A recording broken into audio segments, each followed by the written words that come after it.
think both runners are ready to go, and it looks like we're already off with Taco starting out and Jay as well. Looks like a Luca and Frog start for characters. So this randomizer will give you 2 random characters when you start out from Chrono Trigger, and then will also give you the Epoch and access to the Middle Ages and 1000 AD at the start for anyone that has not played the Jets of Time randomizer before. And I'm going to go ahead and try to mark that down on our tracker here.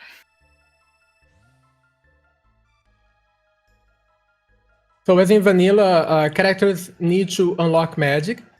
Frog, Luca, Marl, and Chrono, they need to unlock magic except for Magus, Ayla, and Robo. And you do have to visit Specu to unlock magic.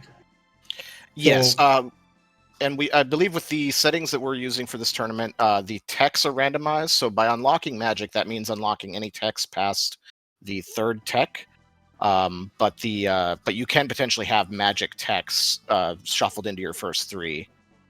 So we're immediately seeing some divergence here. Taco is going and checking one of the shops in, I believe, 600 AD, whereas Jay is going for some of the easy pickups in 1000 AD immediately.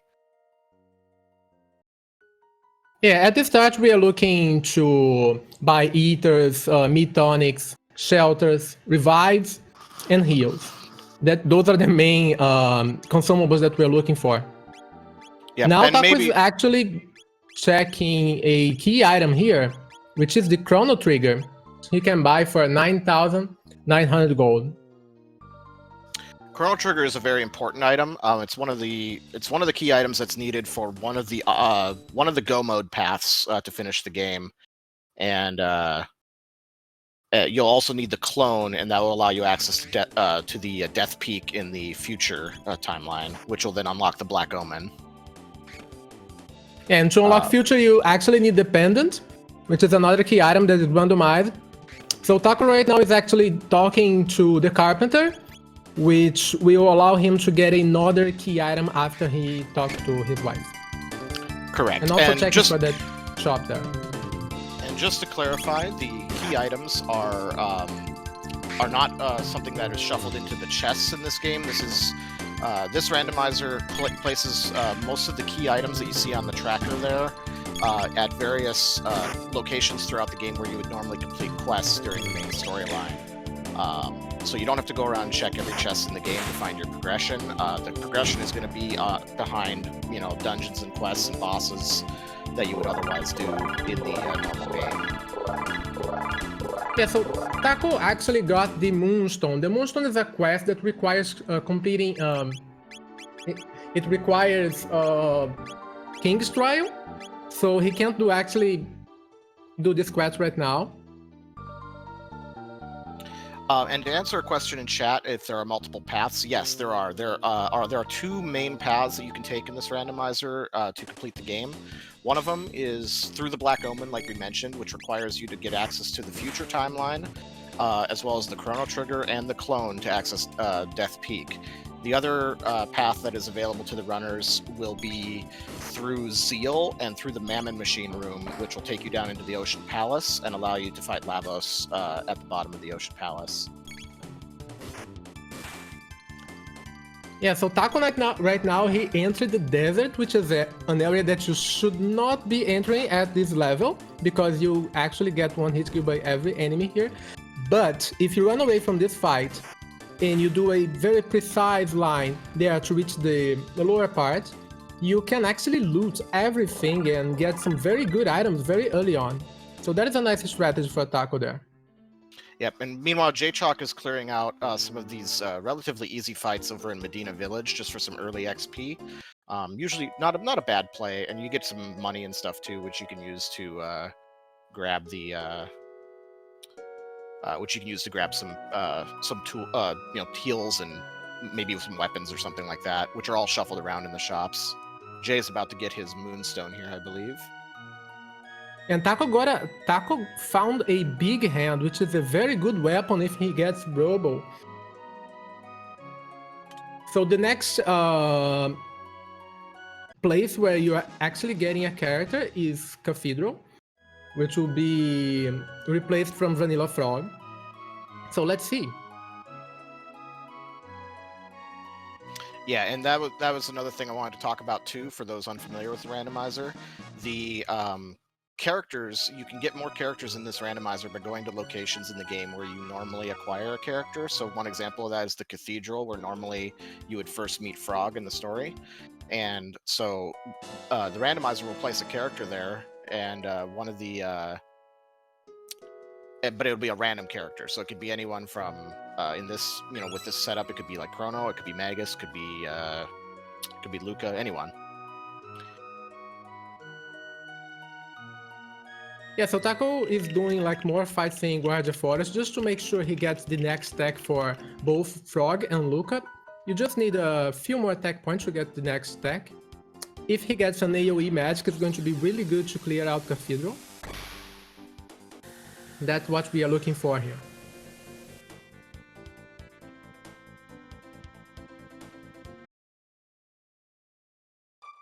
Jay is taking a quick dip into Xenon Bridge here to talk to this guard. The reason you do this is because this is going to activate the trigger for this quest later on, and it saves you another trip down here from needing to activate that later. So it saves you just a little bit of time if you talk to him now. Because at the end of the cathedral, you will be teleported to Guardia Castle. And Jade also realized that he did not pick up any healing items, so he's going to take a quick dip to an inn here.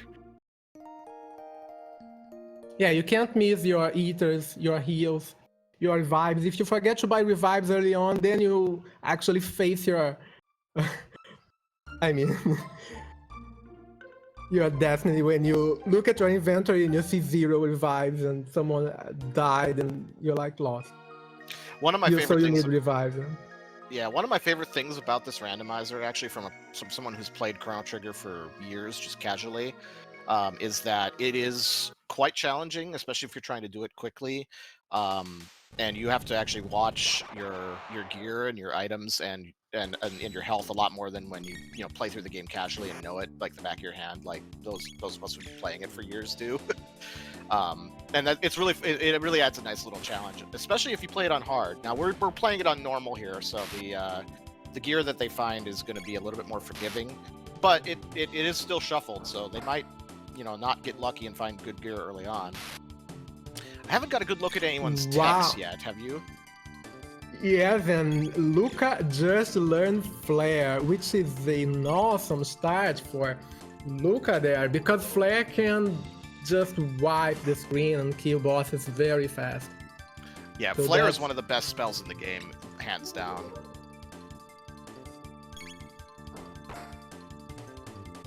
And Mar joined. Just about to say that. Yep. Yeah, it looks like we're going to be picking up Marl at the chapel here, so that's a pretty magic-heavy starting party. Other than Frog, Frog's really the only good physical attacker out of that. Unless you get Luca her Wonder Shot or something, then Luca can be a beast too, but... Yeah, and if Frog learns Frog Squash, then you actually have Frog Flare, which is a very good, very powerful AoE magic. That's going to be really Frog good. Flare is probably one of the best dual techs in the game. The only downside to Frog Flare is that it's a screen-wide attack, which can be a problem for certain bosses, but yeah, otherwise it's great. And also, if Marl is if she learns like Ice 2, then you have Antipode 3 dual tech, which is one of the best dual techs in the game. So yep, Antipode 3 is also amazing. Yeah. So let's see. And characters in general, they take a lot less time to learn the attacks in comparison to vanilla, so it's going to be much faster than a usual vanilla run. I'm going to go ahead and switch our audio over to Taco here. Taco's just a little bit ahead of Jay right now, so we'll use his audio here. But yeah, the Taco is right now into the cathedral and just getting some of the quick item checks in here, getting some gear and stuff, and also picked up the Naga Bromide in here, so that triggers this fight with the henches.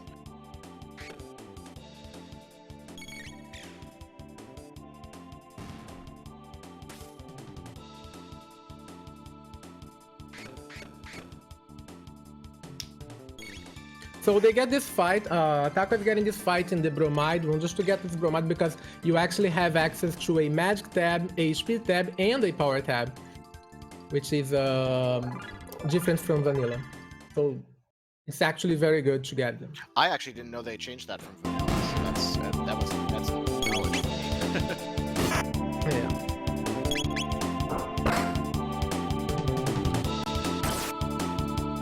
Oh, I did notice that Jay picked up the Dark Mail in that bromide room as well. The Dark Mail is a pretty good pickup for armor, especially early on. And yeah, we'll look into the audio. Thank you for letting us know,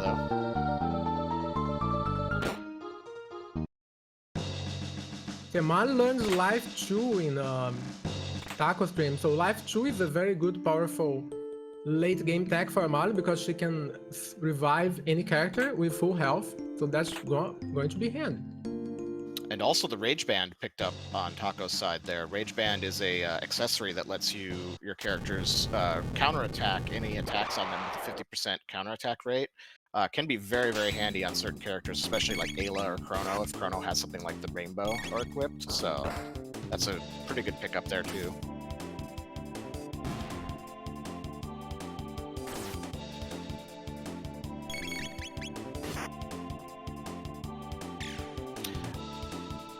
But otherwise, this is just basically a simple dungeon clear. This is usually the first dungeon everybody's going to go and clear because it's leveled out for your early levels. Something else worth mentioning, since we're just clearing out some mobs and gathering items here, is the progression in this randomizer. So the Jets of Time randomizer does alter the progression a little bit in that areas such as this dungeon that are considered to be on the one of the areas that are on the path, that could contain a key item.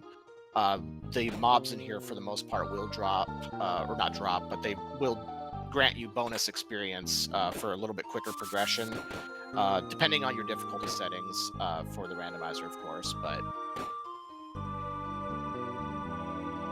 that just allows you to get a little bit faster progression through the randomizer without having to do any major farming. You can kind of just go from key area to key area and not have to grind any levels or anything like that, which is really nice.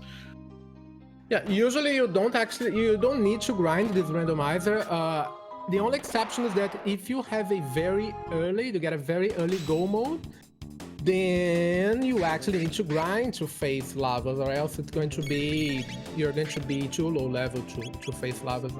Yeah, fighting Lavos or Zeal 2 at the end is probably going to require most players to be around level 35. Maybe a little bit lower if you've got really good gear, or like if you're fighting Queen Zeal 2 and you have really good absorption gear, you can be lower level. But otherwise, you probably want to be around the 35 area, somewhere in that range. Yeah, and those runners can start doing the final battle against Lavas at level 30, which is low. I mean, 29, 30, it's possible, it's doable. It's very hard, but it's doable depending on your equipment.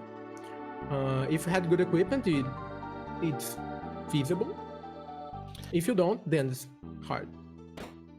Something else that plays a pretty big difference in terms of how people run this randomizer is going to come down to how many fights people choose to engage in versus how many fights people skip or run away from.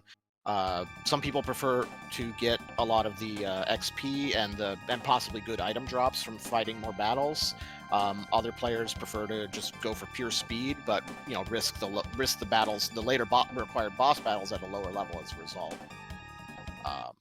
So that all kind of comes down to preference. And honestly, in my experience, I'm not super experienced with the randomizer yet, but in my experience, it's kind of an equal mix, because if you run the risk of wiping if you go too fast, but at the same time, if you're going fast if you're skipping fights too. Exactly. So there's a benefit. Exactly. There is a very thin line there when you decide to just rush it, and you actually end up being quite weak for the final bosses. So it's risky. You have to decide what you are going for. What's going to be your strategy? Flare is going to make some really quick work of yeah, so Sakura here. Flare nearly one-hitting KOing Yaka. That's going to be just one more attack and he's dead. And Taco going for the overkill. He has about 900. Did Taco pick up a silver stud at some point? Because I think that flare only costed him 10 MP. I haven't noticed that. Yeah, I glanced at his MP before he casted it, and I thought Luke only had 10 left, so... 10? No, 20. Okay, Angro there. Yeah. Oh, 20 MP. Okay, I just didn't see the ether. There's no kill like overkill, yeah, for sure. He has about 900 hit points, so Flare was doing like 800. It's quite an overkill there. Yes, to answer the question in chat, the techs all have vanilla MP costs regardless of where you get them. So if you start with Luminaire and Confuse on Chrono, you're going to have some expensive techs and only be able to use one or two until you get more MP. But usually it's actually faster to just use your most damaging attack and just spam Ethers, because using Ethers in battle is quite fast. So if you decide to just do the overkill, it's not going to be an issue if you have Ethers. So. Yep. Yeah, especially since the techs in this game are just so strong. Chrono Trigger has some really satisfying and strong techniques, including especially the dual and triple techs can be really exciting. So Taco did not talk to the guy at the bridge, so he had to duck back out. This is why we mentioned this on Jay's side earlier, why Jay came down here and talked to this guy. Exactly this reason. Taco had to duck back out, and then now he's going to go back to the castle to initiate the fight at Xenon Bridge by talking to the chef.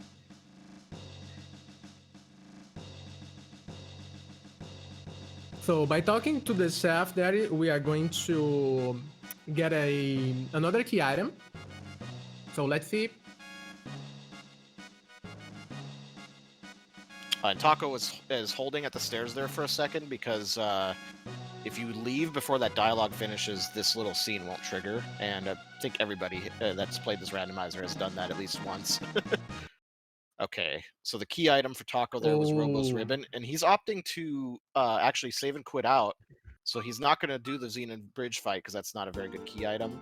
It's not progression, and he's just going to skip over that for now. Did he get the, he didn't check the character upstairs. I guess he's happy with his party. So there is an opportunity there to get another character in Guardia Castle. Yeah, he skipped it. Yep, Taco opted to skip it. Probably because he's just going to run with his party for the rest of the game. We'll see if Jay checks it. Knowing the way Jay plays it, he probably will, because I know he usually likes to get Magus or Chrono in his party.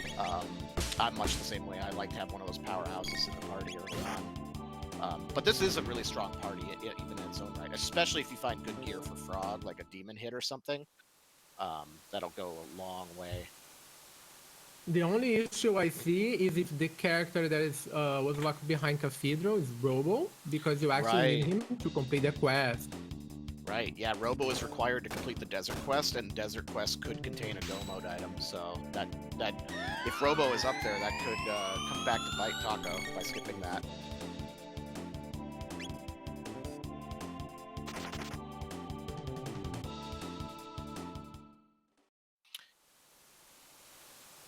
I just realized how fast Taco got through the Cathedral, too. He was done with the Cathedral in under probably 14 minutes or so.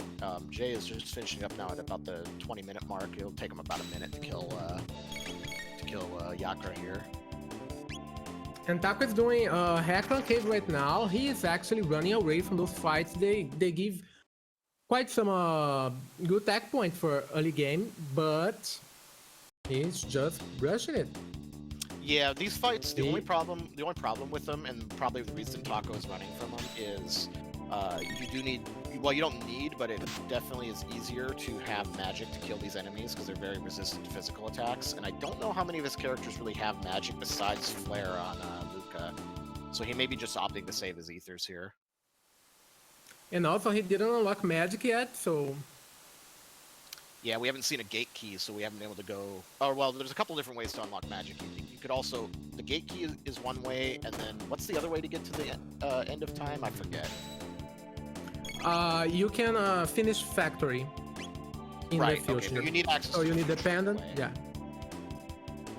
Yeah, but it takes a lot. It takes longer. It's a longer route to unlock magic because you have to clear the factory, and that may cost you like 4 to 5 minutes.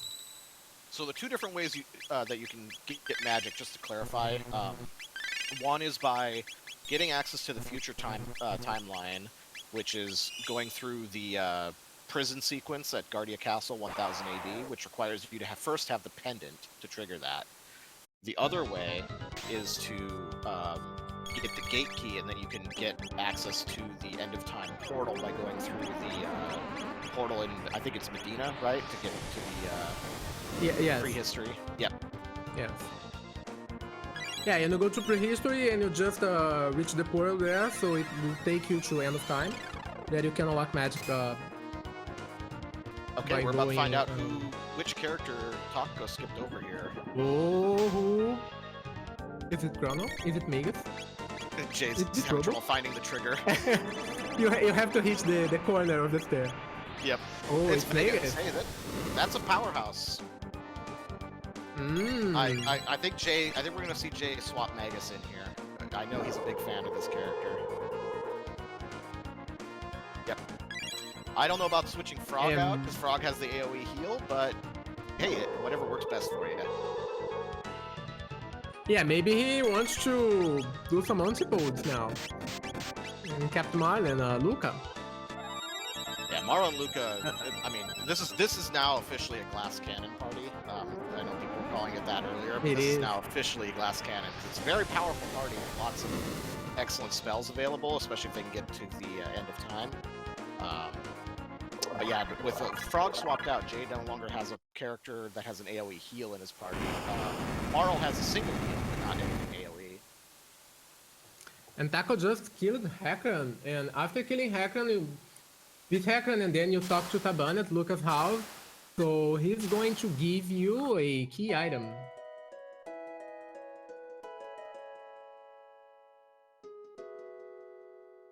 Which is going to be the Hero Medal. Okay, that's access to another character then. It actually, you get a new key item by going to the Fergsborough and opening the left shaft there. Right. You actually need the Masamune to unlock the character there. Yep, that's correct. I was thinking of the Masamune, not the Hero Medal. I get those mixed up all the time when I'm running. Yeah, it's actually just a free key item check that he just unlocked there with the Hero Medal. Oh, and Taco is going and checking his character now, so he doubled back and is going to grab Magus here. Is he going to swap Frog out? Is he? I wonder if he's hunting for Robo at this point. And I wonder if he's gonna go check who's at the. I think he's going to. Too. Oh, he also opts to swap Frog out. He may be looking for his most powerful attacks now. Let's see. There's Dark Mist. That's good. Dark Mist is a very powerful AoE magic that's unlocked already, so that's quite good for Magus. Yeah, Dark Mist starting out is nice. Magus also has the bonus of not requiring a visit to Specchio to unlock all his techs. Yes. So, you know, sometimes running Magus, you don't even need to unlock the other techs for your characters. Like with Luca already having Flare, you might not even bother getting magic in this seed, depending on what Marl or what other characters you find. Oh, I need to mark Robo's ribbon for Jay here, because he picked and that up. Angel there commenting on the common Black Rock. So the Black Rock is one of the 5 rocks in the game that enables you to unlock a triple tech. So the Black Rock is the one that unlocks Dark Eternal, which is the triple tech for Luca, Marlin, Magus. So he got the Prism Shard. Yeah, Prism Shard. Okay, that's another another quest line that opens up off of that key item.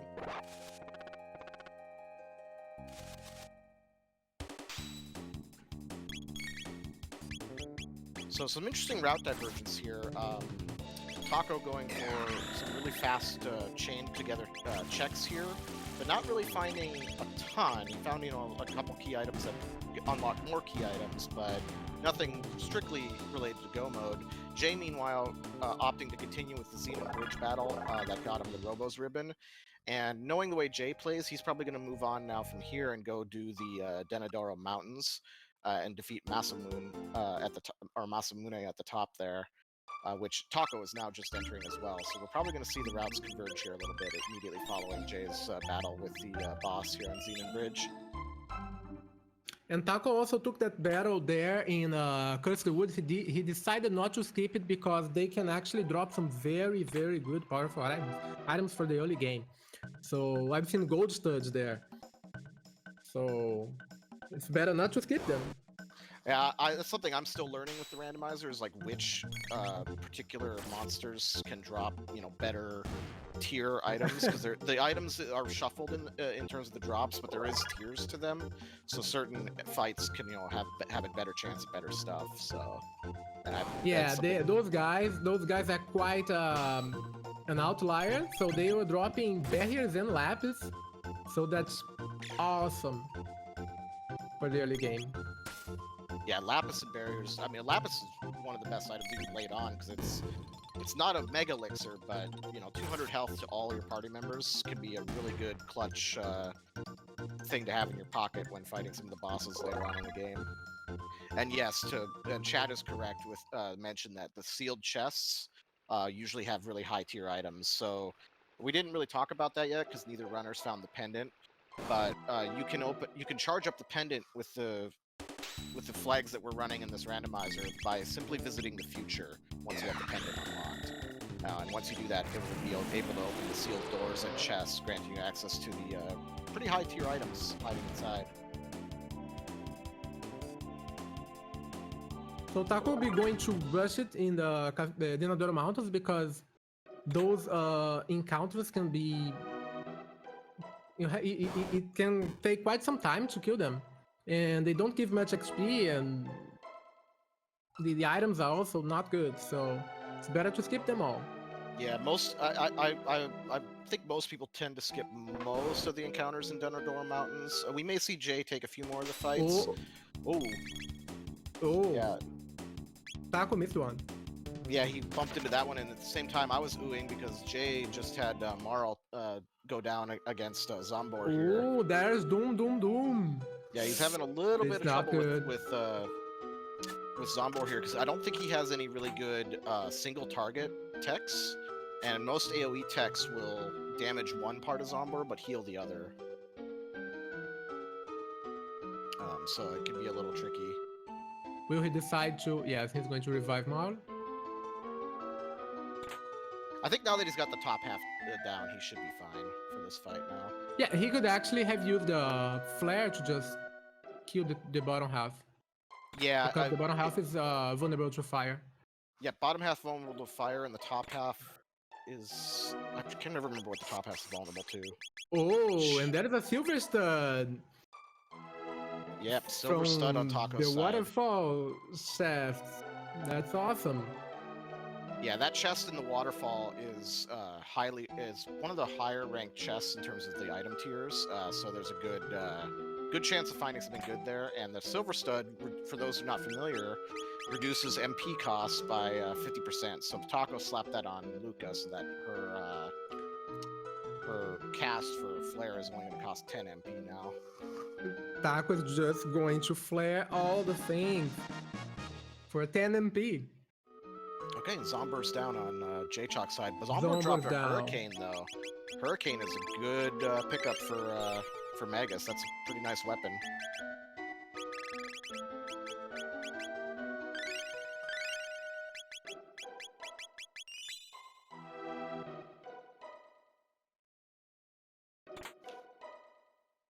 So now Taco is going to face Masa and Moon.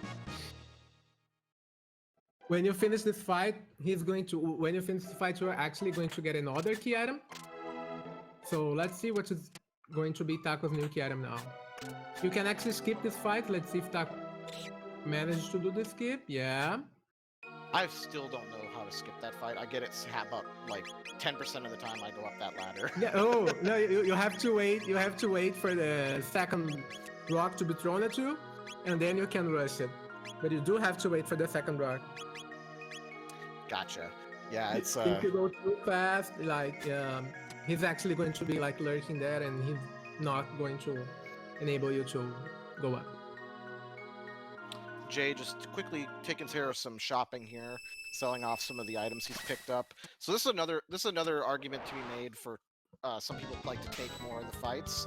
Is sometimes some of the even common enemies can drop some items that are worth quite a lot of money, and that can allow you to buy more shelters, heals, or even like really powerful gear early on. Sometimes there's really good stuff in the shops, so there can be value in that as well.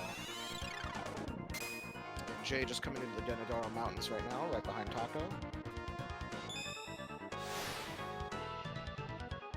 Taco is only damaging one of the brothers, only Masa, because when you do like 1k damage, like 1000 damage, he's going to die and they will merge. Yeah, you only have to defeat one of the two, Masa or Mune here.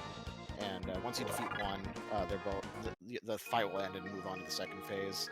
The important thing to note there too, though, is attacking the one on the left is usually the better plan because the counterattack for the one on the left is a lot weaker than the one on the right. The one on the right's counterattack can inflict Confuse, which it's unlikely to have much status protection at this stage of the game, and that can be really annoying. Masamune immediately opening up with a hit on Marl there. Yeah. Most of her HP. It's a little scary.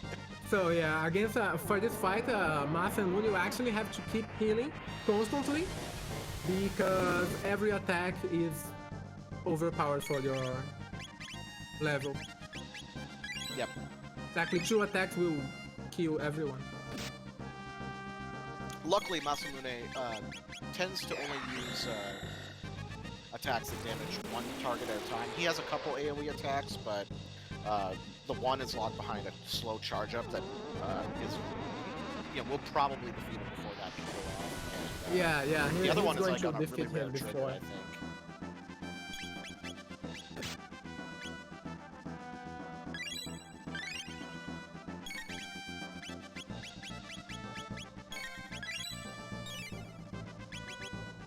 And Shay very nearly got caught by that ogre rushing out with a hammer there.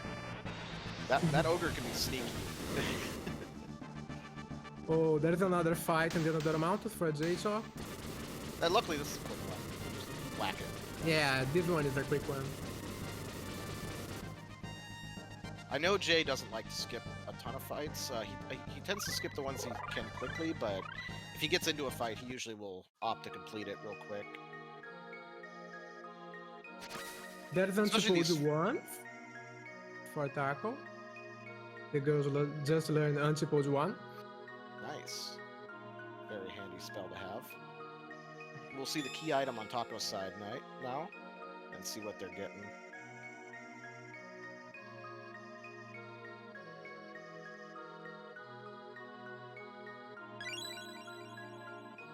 I'm guessing Bent Hilt. Nope, gate key. Okay. Oh, there's a gate key. That's a pretty important pickup. It is. It opens up prehistory. And you can unlock magic now. You can unlock magic now. Yep, so we'll probably see him immediately go to Medina Village in 1000 AD to travel over to prehistory, and then we'll see if he immediately ducks out and does some stuff in prehistory, or if he opts to go pick up magic. I would go pick up magic probably right away. Yeah. It opens up end of time and prehistory, so it's a very powerful, very good key item to get. Also, fun fact, if anyone didn't know that's played this game casually, there's a heal there on the table in Medina Village in that house, and it took me years to realize that was there. Playing this game just normally. Yeah, I never realized it.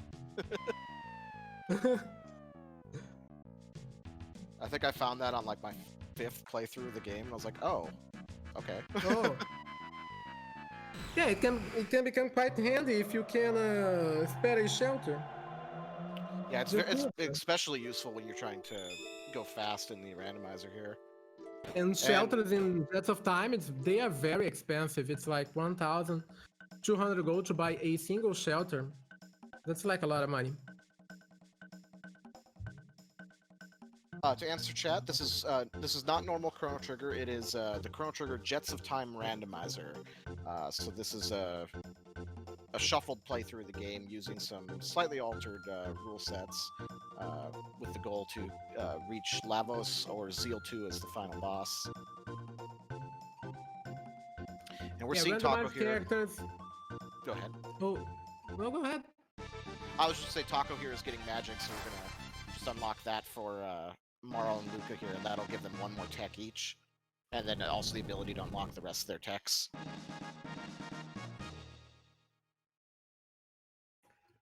So the loot is randomized, characters are randomized, items you get from chests are randomized, key items randomized. It's an open world randomizer for Chrono Trigger. And it's quite fast, much faster than for example, a 100% run of vanilla Chrono Trigger.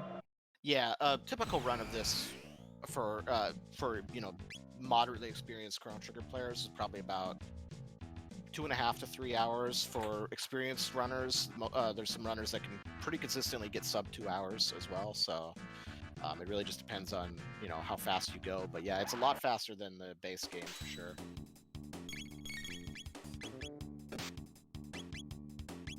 And yeah, Jay is unfortunately losing a bit of time on these fights. I think Jay often forgets that he can run away from fights, and running away in Chrono Trigger is actually very fast. So even if you don't know the trigger skips and you're trying to learn this randomizer, it's important to remember that just like I never ran away in the base Chrono Trigger game when I played through it casually, but if you hold L and R down, you can run away from these fights, and most fights in Chrono Trigger can be ran away from, and very, very quickly and easily too. And also, you can skip most of the fights. In Denadora Mountains, you can actually skip most of them, except for just a single one. You can skip. Yeah, some of the trigger skips are a little tight, but yeah, once you learn them, it definitely speeds you up quite a bit.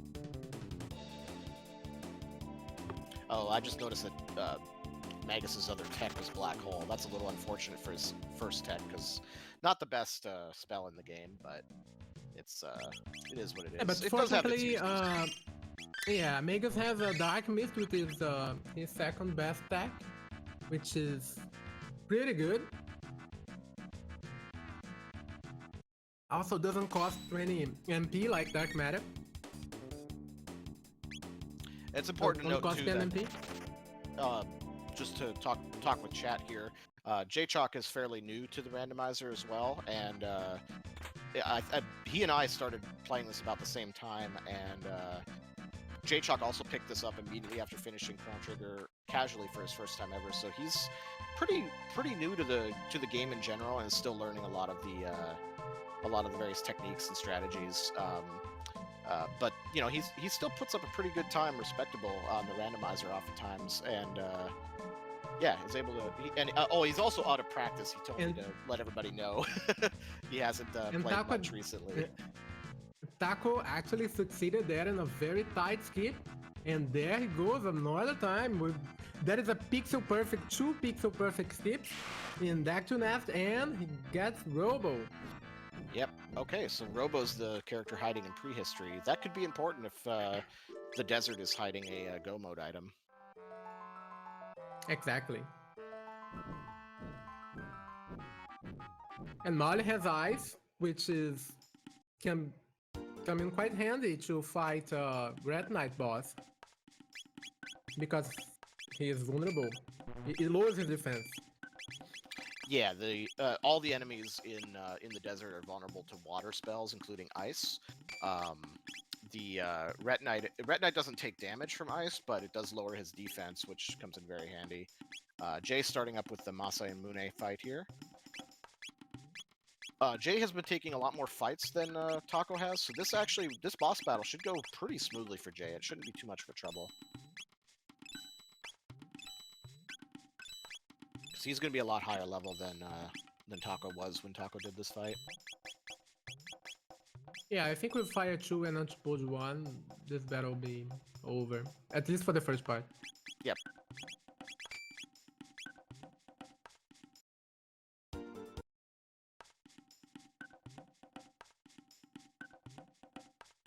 So now Taco is thinking what he's going to do next. Maybe Desert, maybe Reptite. Yeah, Reptite Lair. He's going to do Reptite Lair for another key item. Oh wow. And Robo is in. Oh, And Unchpose didn't kill them. Yeah, it didn't kill him. Oh. I'm not surprised by that. They have 1,000 HP, right? Yeah. Yeah, I guess he must have been just below that. I didn't see how much damage his Fire 2 did.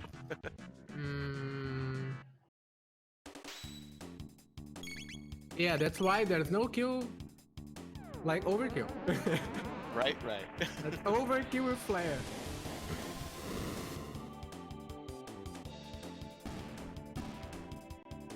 Now Flare is doing like 1k damage to normal enemies, which is very good.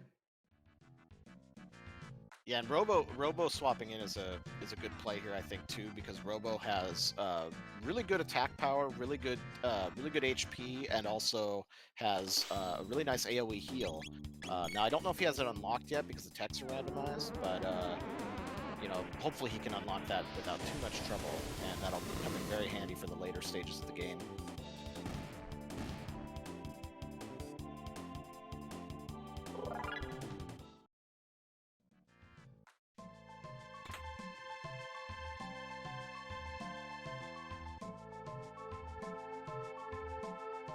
And Taco's just rushing through Reptite Lair.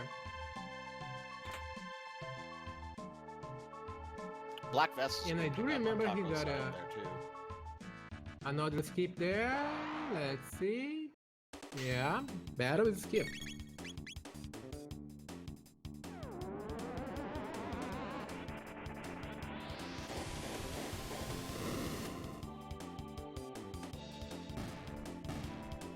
Yeah, and Robo has a Giga Arm, and the character you unlock in Dactyl Nest, they are at level 15, so that's quite good.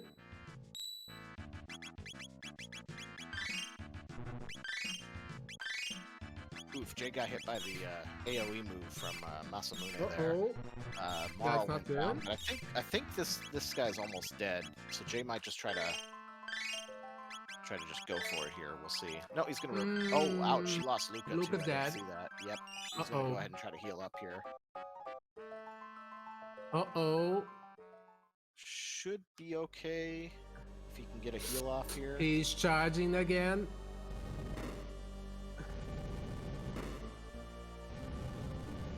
Well, at least Marley has life too. Yep, Mara has life too, so that's gonna be very helpful here.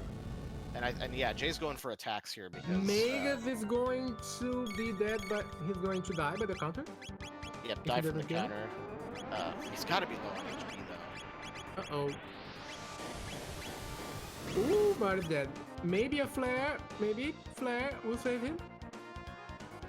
Flare might save him. Oh. Getting tight.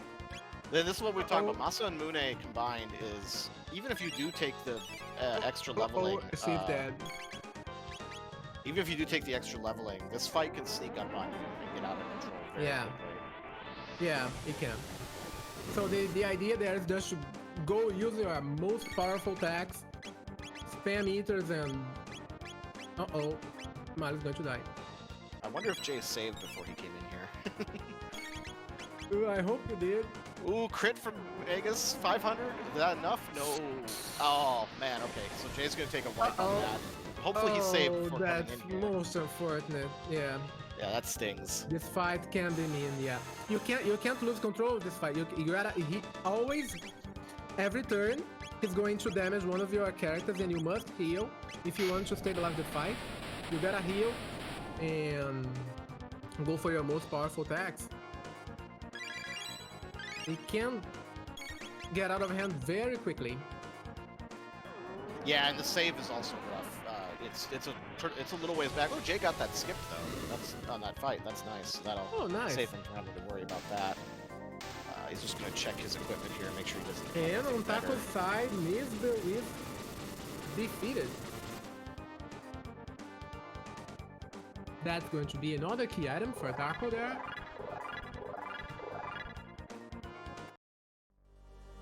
Yeah, part of the problem that Jay's having here too, I think a big thing is that Marl just doesn't have very good gear. Like, she's just starved for gear right now. Oh, there's Jerky for Taco. Okay, so Jerky is kind of a dead pickup. You can use it to go power up the Masamune through the... am I thinking of the right one? No, not Jerky. Sorry, I'm thinking of... No. Jerky will visit the Elder's house, the woman Elder's house. You give her the Jerky, and you get a very, very powerful and great item gear in 1000. That's right, yep, and this will often be like one of the character's ultimate weapon or something. I've found Rainbow or Wonder Shot here quite frequently. Yeah, you can have Haste Helm, Prism Specs, Nova Armor, Moon Armor, Slasher 2. Ooh, Rainbow. There's Rainbow. It's nice, but we don't have Chrono, so yeah, not immediately useful. I do notice that Jay is opting to save his MP in the first phase of Masamune here. I think that was part of what bit him, is that he did not have the silver stud equipped, and he ran out of MP very quickly. And I don't think he bought a lot of ethers, if any at all. I think he had a few, but not a ton. Yeah, you see Taco there, he buys 99 ethers so that he doesn't run out of ethers in the run. Yeah, ethers are your friend. Oh man, Masamune immediately knocking down. Like, that was 2 very quick attacks. Wow. Yeah, you can't miss a single heal during this fight. It can be very hard. Jay isn't playing on active, is he? Oh, is he? I wonder if he is, because this fight it seems like it's progressing while he's in menus. I have to watch a little closer, because that could be part of the problem.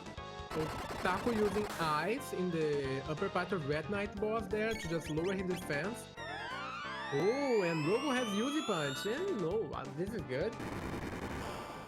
Doing a lot of damage with Giga Arm and Uzi Punch.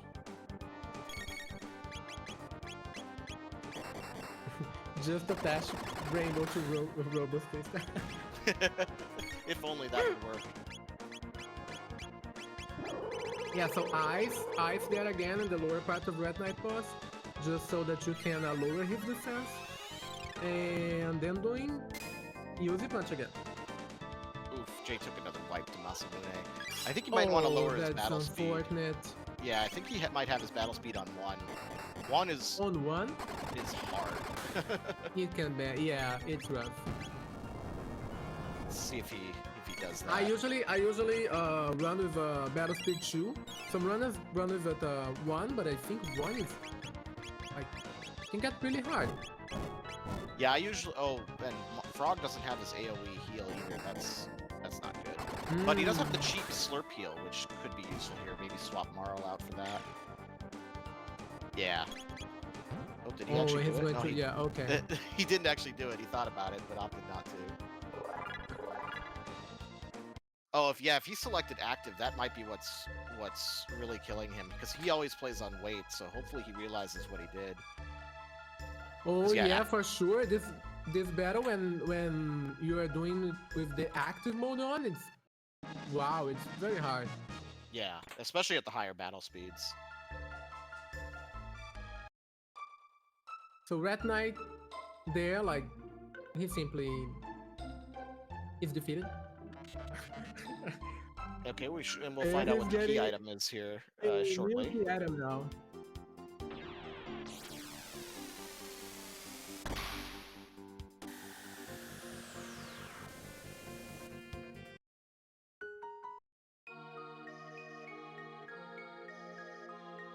Let's hope this time. Ooh, red mail for sale in the...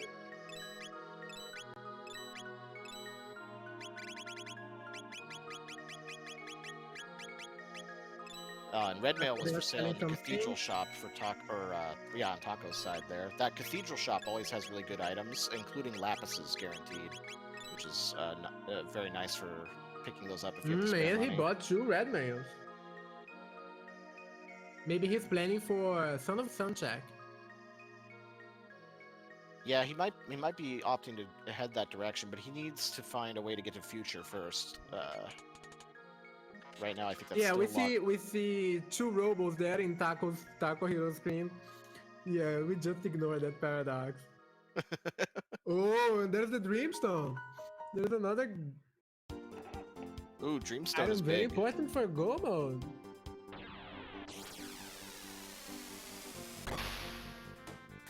So the Dreamstone is important because it grants you access to the Tyranno Lair in the prehistory, and through Tyranno Lair, once that's defeated, you can access the Dark Ages. And so if you also have the red knife, you can then proceed with Go mode to the Man Machine and down into the Ocean Palace.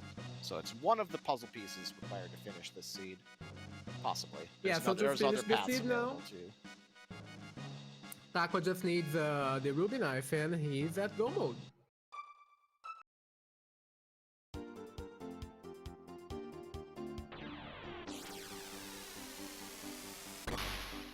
But we still haven't seen the pendant yet, so they can't unlock the future. And the future has like 3 key item checks. So Yeah, Jay is opting for an all-out attack here, but he's not using techs against Masa and Mune, oh, which would definitely make a... Taco's checks that are open right now are... Let's see here. He's doing one of the big ones right now with the Prism Shard allows you to do this quest for the King's Trial quest. Yep. Yeah.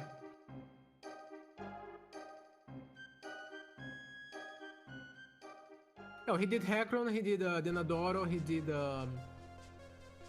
Snail Shop. I think that's only King's Trial now. Yeah, I think that's really the only check open to him, other than if you wanted to dip into prehistory and do the Tyranno Lair and go to the Dark Ages, then he could do Mountain of Woe. And to answer the question in chat, the Jets of Time is a randomizer for Chrono Trigger, so having Magus in the party and fighting Masamune and stuff as you're seeing is due to the result of the randomizer. The characters are shuffled, as well as like the pickups and stuff like that. So.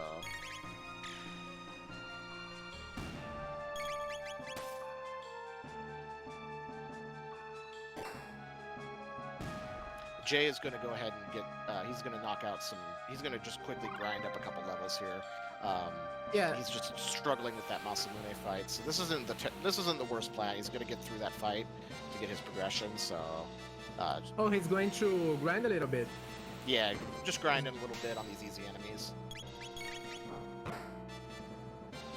So yeah, in Jets of Time, you start with the Epoch, so you can travel to 600 and 1000 AG freely from the start. But you do need the gate key to open up prehistory, and you do need the pendant to open up future. And to open Dark Ages, there are a few options. You can use the Dreamstone in Tyranno Lair to reach the Dark Ages, or you can go through Magus Castle if you have Frog and both pieces of the Maximum. And the runs will end. There's 2 different routes that can complete the seeds. One is through the Ocean Palace, where you would fight Lavos at the end, and the other one is through through Death Peak, which causes the Black Omen to spawn, and then you go through the Black Omen and fight Seal 2 at the end. So Taco right now, he got the clone, which is one of the key items required to go through Black Omen. So he needs access to the future, which is dependent, and he needs the Chrono Trigger. Or he just needs to find the red knife, and then he would be in Go mode. So yes, yep. So that's a lot of different opportunities available for Taco right now. He's just gotta. And he's got his choices kind of narrowed down right now, so he's kind of got it narrowed down in such a way that he's gonna stumble across something that progresses him within the next few checks, most likely. Wow, yeah, so chat right now, is this a Mount Wall required seed? So it looks like apparently It might be, yeah. Taco has done all his checks and he can't do Moonstone because he doesn't have access to the future. So I wonder if Pendant is at Mount Woe. That would be crazy. yeah, I do think, yeah, maybe it's Giant Claw, Thomas Pop. Maybe it's Thomas Pop at Mount Wall, which will lead to Dependent. Maybe it's Dependent, Thomas Pop. Jay doesn't realize he already got this magic tag from this guy. Or maybe he just wants to talk about mountains for a while. Yeah, so right now the options for progression for Taco is going through Tyranno Lair to unlock Dark Ages and then going to Mount Woe, clearing Mount Woe to get a key item. He will get from Mount Woe either the Thomas Pop, which will unlock Giant's Claw for another key item, or it will unlock the Pendant. And if he gets a Pendant, it opens up a lot of checks in the future. So Ares Dome check, after you kill the Guardian, it will open up Son of Sun check, and it will open up Geno Dome. And a lot of sealed chests. The first icon, are you talking about on the tracker, Trenton? Yeah, that's the hero medal. The very first icon below Chrono. Yeah, that's the hero medal.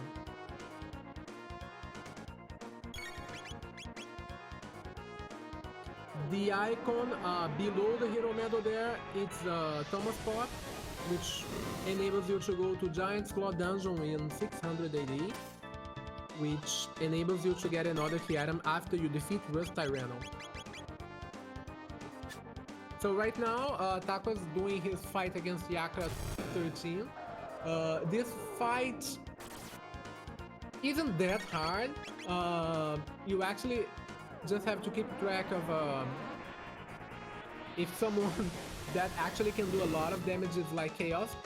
Like right now, Mal is Chaos and she can't use her spells, but we just flare. He's just using flare and using punches to kill the boss. Yeah, Yakra 13 isn't too bad. He goes down pretty quickly even if you're pretty under leveled. I think even in the base game he was designed to be a relatively easy boss fight, just mostly a homage to the first Yakra fight, which is the first boss of the game. Oh, and Mal just learned Haste, which is an awesome tech that enables you to significantly lower your the time required to fill your ATB bar. That's going to be pretty good. Yep, Haste is amazing. In most JRPGs, Haste is really good, and Chrono Trigger is no exception. Yeah, for sure. And also, this team that Taco is using, they are actually the 3 slowest cards in the randomizer, so it's going to be pretty handy. Oh, that's a good point. Yeah, I didn't even think of the fact that these are the 3 slowest characters. I think Robo or Luca is the slowest in the game, right? Yeah, so Luca and Marlon, yeah, both of all the 3, they are very slow.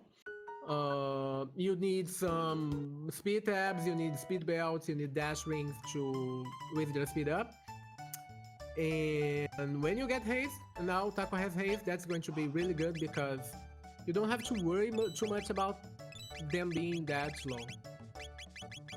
Alright, round 3 for Jaychalke. I think this is 3, or is this 4 now? But I think it's 4. Hopefully he's got it. Yeah, hopefully. Yeah. Let's flare all the things now.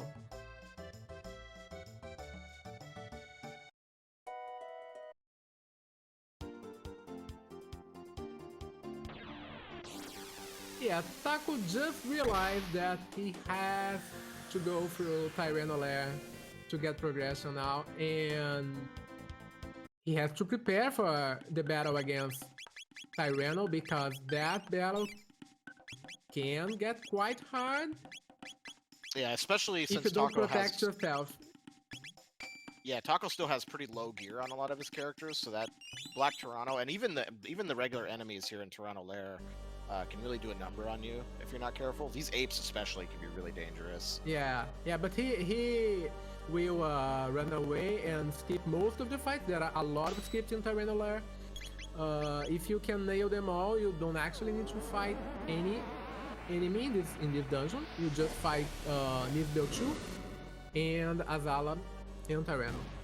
There's a couple unskippable, or well, not unskippable. There's fights that can be skipped but are not able to be ran away from, if I'm not mistaken, right? In Tyranno? Yeah, isn't there a couple fights that, like, if you do trigger it, you can't run away?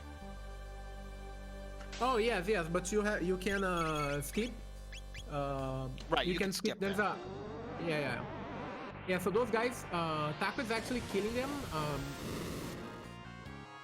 I don't know why. He might just be trying to get a few levels here since he is a little under-leveled right now. Yeah, for sure. It's probably not the worst plan. I've not paid attention to how Jay is doing. Looks like he's still having a little bit of a rough time with Masamune here. Oh, that's unfortunate. Oh, that rage band on Magus is nice though.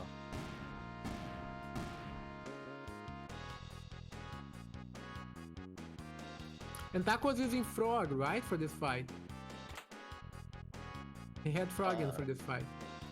Taco had Frog, I think, instead of Marl. Yeah. Instead of Magus, I think, wasn't it? No, I think he had Magus.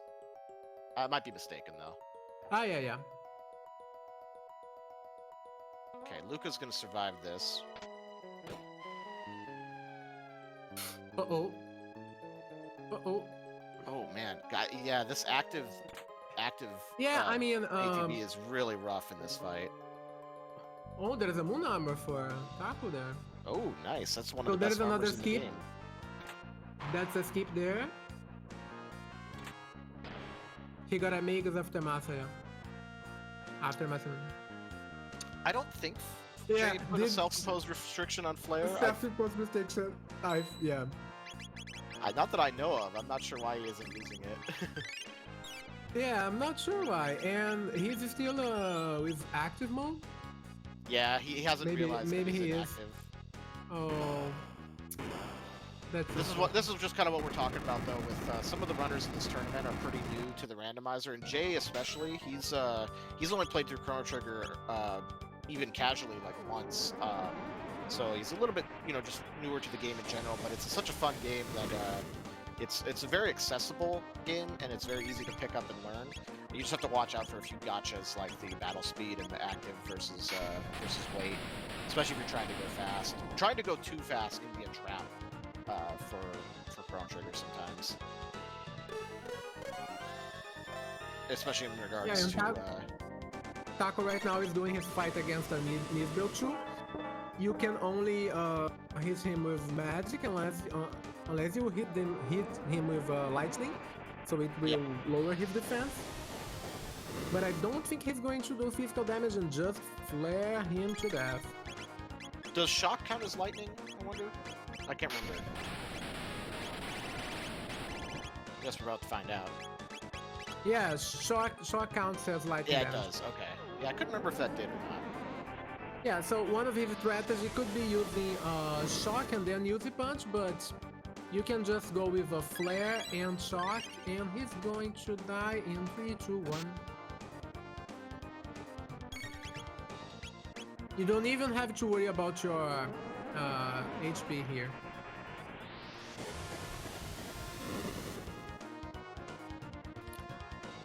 And Jay, he is actually going for more experience and more levels, just to make sure he is able to finish Masamune.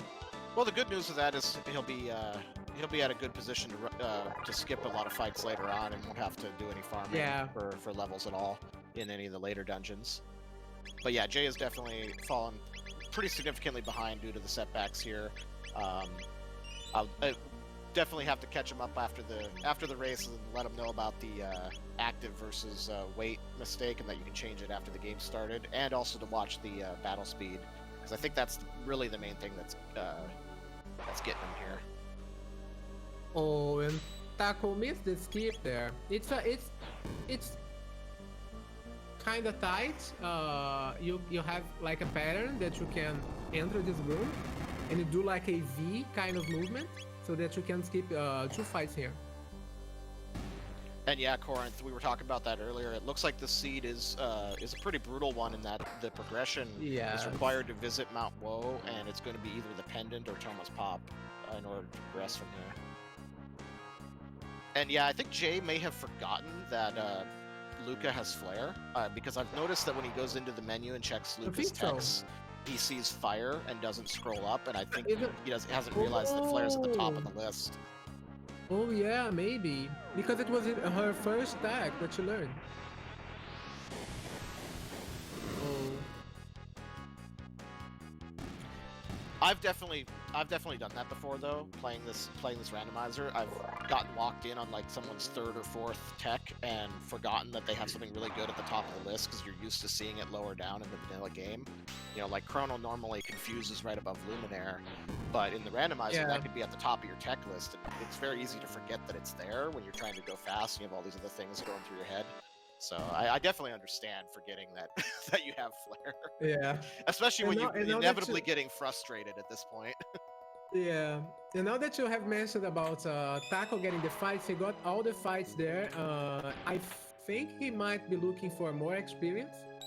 And I also haven't levels before Tyranno, because actually right now Luca has 258 hit points.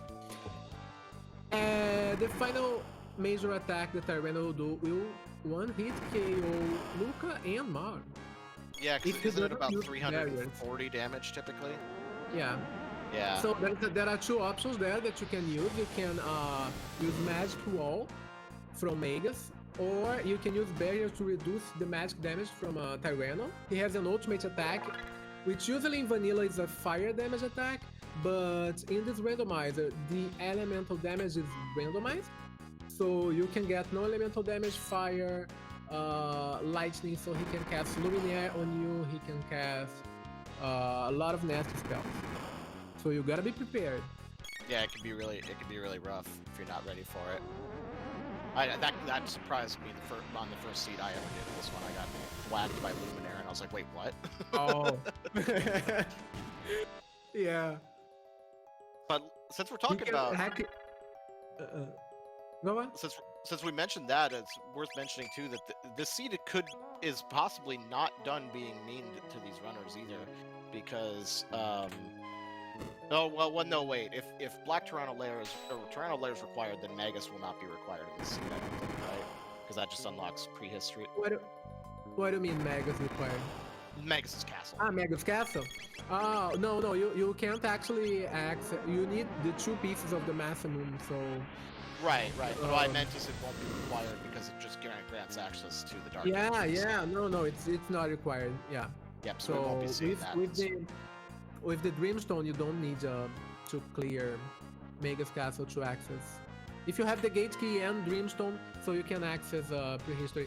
Oh, Taco is actually grinding there because he wants more levels. Let's see which item those guys are dropping. Jay's trying really hard to wake this ogre up.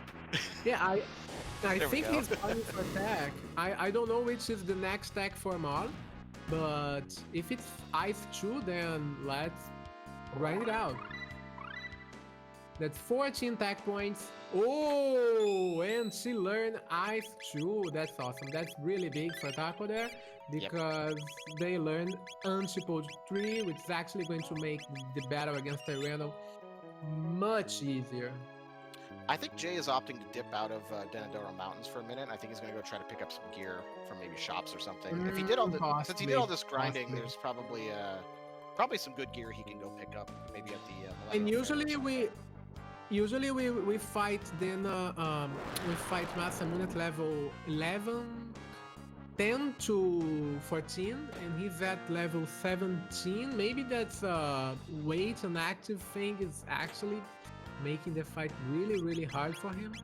Yeah, I think that's what it is, 100%. Because if the difference between weight and active, for those not familiar, is with the game set on weight. Anytime you're selecting a target, selecting a tech, selecting an item to use, anything like that in battle, all the bars, including the enemy's timers, are paused. So you can take your time to a certain degree selecting what you need to. If you're in active, though, all that keeps moving, and that compounds if you're using a high battle speed, in that you really have to be fast with your menuing to keep up with a tight fight like the Masamune fight. Yeah, we're seeing Black Toronto starting here on Taco's side. Yeah, and he's actually preparing already, so hasting Mod so that she can haste someone else really quickly. And he just used 2 barriers, barrier on Luca and barrier on Robo, so that's going to reduce the magic damage from Black Tyranno's ultimate magical attack after his very creepy countdown thing. Yep. So Azala has 2,000 hit points, so that's 1,400 there. So Mali's hasted, Lucas hasted, now Robo is going to be hasted. And with everyone hasted, maybe a few anti-pult 3 will solve this. But you can't take the risk, and you have to use your barriers there. Especially if you're low level, like Taco is right now. Yeah, Taco is pretty low level for this fight, so he's gonna have to be careful in the second phase of this. And I don't think he has enough DPS to drop it before it's gonna get one of its attacks off. So yeah, gotta get the heals off here, and then get as much damage in as possible. Healing everyone, and Black Tyranno will lower his defense soon, and then it's going to be Yuzi punches and anti-pult 3.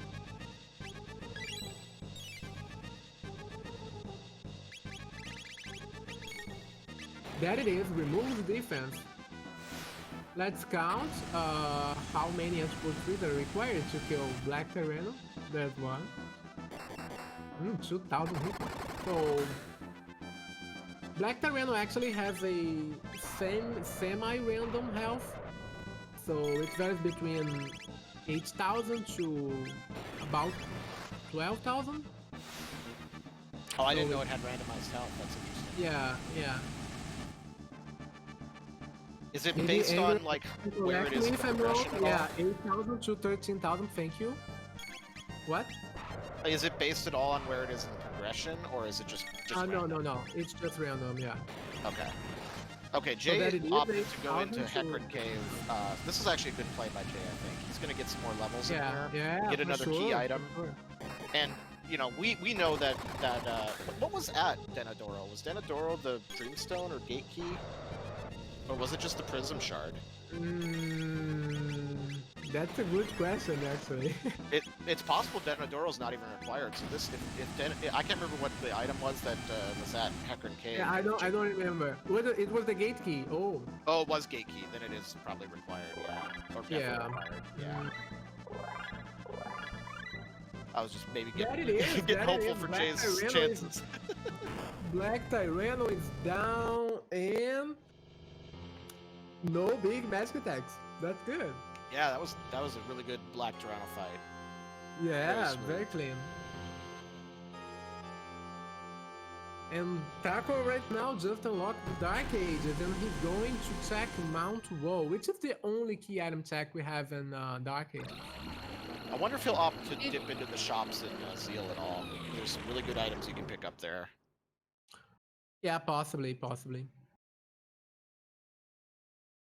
Yeah, so Mount Woe will require him like 8 minutes, about 8 minutes. So that will certainly not lead him to go mode. It's either dependent or Thomas Pop. Yep, and depending on how evil this seed wants to be with us, Thomas Pop would be if it really wants to drag this out, Thomas Pop is going to lead to the longer seed here for sure. Jay working on clearing Hecarim's cave here. That'll get him what keystone is at the end of this. I think Heroes Meadow, maybe. So Yeah, maybe. So after unlocking Future, Taco actually has another key item that he can get from Moonstone because he completed the King's Trial. So he can unlock another key item using the Moonstone. So he can go to the past, prehistory, leave the Moonstone there, and get it in the future. So it will become the Sunstone, and he will be able to get another key item by visiting Melchior at Guardian's Castle. yeah, I think at this point, I think at this point it's almost guaranteed that the go mode is going to be in the future somewhere. It could be at Thomas Pop yet too, but yeah, I think we're gonna see Pendant drop either from this Mount Lochek or from Thomas Pop afterward. Yes.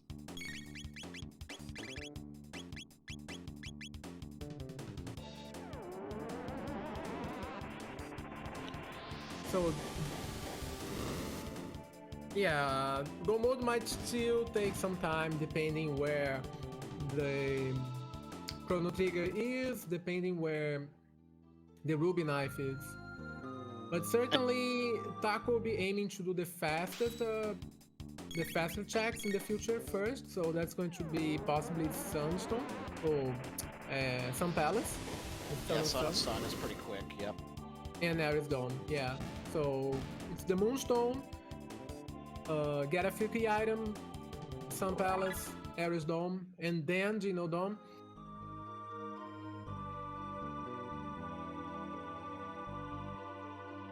One nice benefit of coming up here to Mount Woe, Taco's going to be skipping them, it looks like, but there are the Rebels up here, so if you do dip up here, it's an opportunity with the Rebels to get some good amount of tech points if your characters still need to unlock some key techs. But I think Taco's pretty happy with the techs he has. So yeah, for sure. For sure, we have already Flare, Unspose 3, Haste, Life 2, Yuzi Punch, so he might be just skipping everything here. And just shock, getting too. too fast. And Chalk, yes. So all chests here in Mount Woe, they are really, really high tier. So they are awesome to loot and get some very, very good key items. You can find Mega Elixirs, Haste Helms, Rainbows, Crisis Arm. A lot of good stuff here.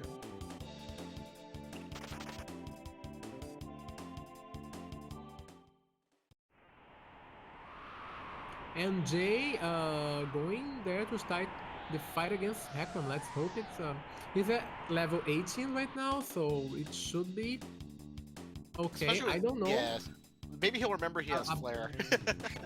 Yeah, let's hope so. Hey, there's Flare, Jay. Oh, Antipode works too.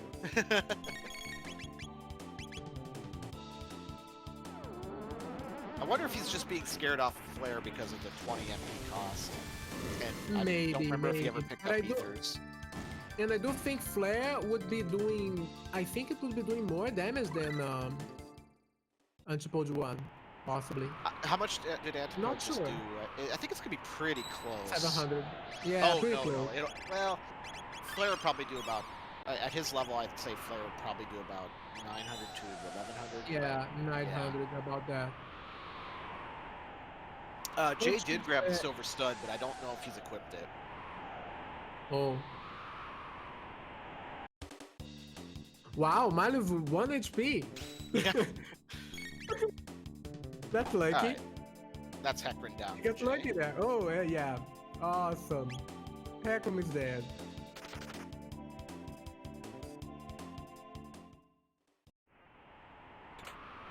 And the calculated.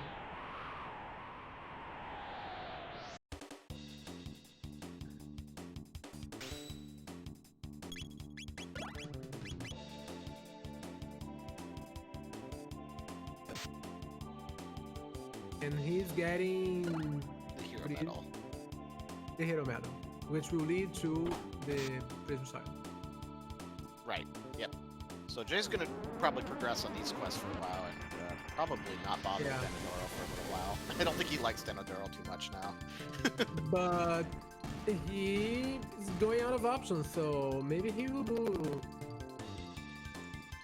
What he's going to do now? He's gonna go grab the key item and take some of these fights for the XP and drops.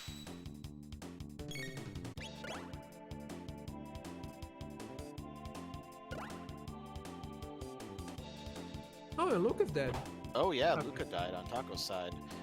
These fights on Mount Woe, and there goes Marl too, just goes to show you how quickly these fights can get out of hand if you're not careful. Run away, run away! And he's taking like a couple of seconds more just to make sure he will be able to run away.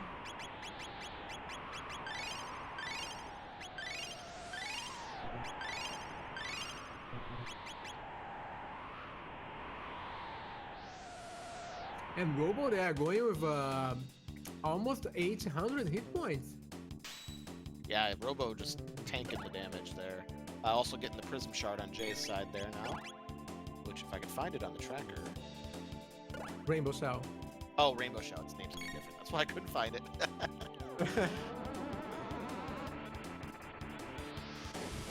Yeah, the question, will Jay get into the fight in the forest and find the lapse drop? That would help him so much. Yeah, Chrono has to be in the future, Trenton. Yeah, you're correct on that, because we already know that Ayla is hiding in the forest, so... Chrono's in the future. I don't think Taco is going to get Chrono, because there's Robo with Yuzu Punch and a lot of health.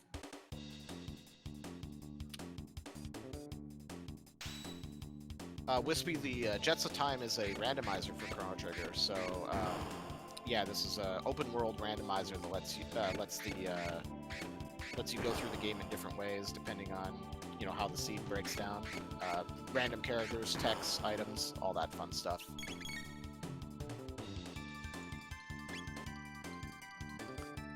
You probably should get someone to make a command for that. That's a pretty common question. Yeah. So key items are randomized, character locations, drops from chests, drops from enemies, from bosses. Yeah, the fan game was called,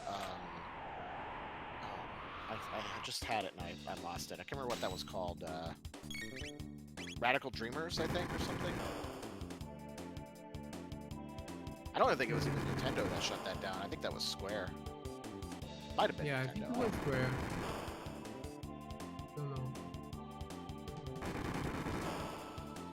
Oh, I think Jay is thinking that he can get into the prison here, but he's forgotten that he needs the pendant to get in here.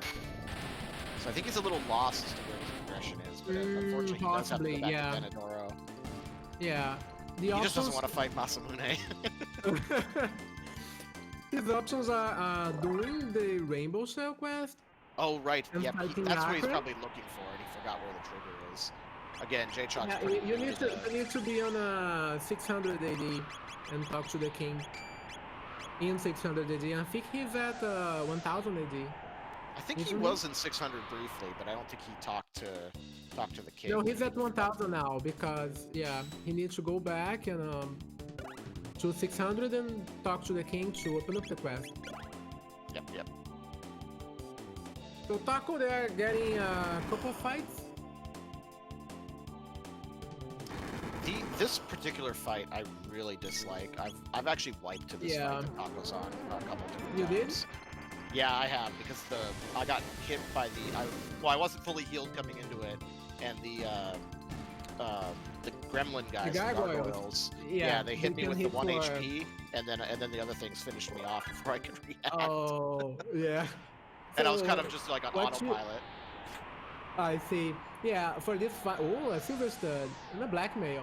For this fight, you should aim for speed so you can outpace all of them, so you can do your flare, like your flare, your shock, or your ice chew, or whatever, as soon as you enter the fight. So if you have a speed belt, a dash ring that enables you to get +3 speed, You should equip them. So there you go. They are actually starting the continual stack before everyone takes a turn. So that's bad because they are slow. Another thing that Taco's gonna run across, especially if he has to do the Genodome in the future with the speed that his party has, is in the Genodome there's the laser turrets that are very fast and they can very quickly wipe your party if you're not prepared for them. Yeah, they can wipe your party really fast. So you gotta make sure you have speed and you have blackmail. So yeah, blackmail is a great find. Stuck inside the king. Did he? Oh no! Oh no, that's so unfortunate. How did that happen? I've never seen that. Neither have I, and I've played a lot of Seeds. A lot. Wow, and Angry is saying that he's never seen that before either. Wow. Leave it to Jay to find. Yeah. Oh, that is so unfortunate. It is. Uh-oh. I think it's a soft lock. I think he's gonna have to reset. It is. Yeah. He needs to reset. Yeah. I would think like maybe changing the party order, but I think he tried that. He tried that, yeah, and it didn't work. I ran into a similar bug once in the cathedral when I tried to swap the party member out that I got from the cathedral, and it caused a weird, almost a soft lock, but I was able to get out of it. Oh, and that is a good question. That is a good question. When was his last save? I think it was fairly recent, but yeah, that is rough. Oh. It is rough. And Taco is starting the fight against Giga Gaia there, and doing more anti-code free. That's awesome. It's going to deal like 3k damage. Yeah, one hit for the hands, and there's more Yuzi punches, and it's going to be. That's it for Giga Gaia. Yeah, that Antipode 3, there is no joke. I think he's still trying to make it work and avoid the soft lock there, but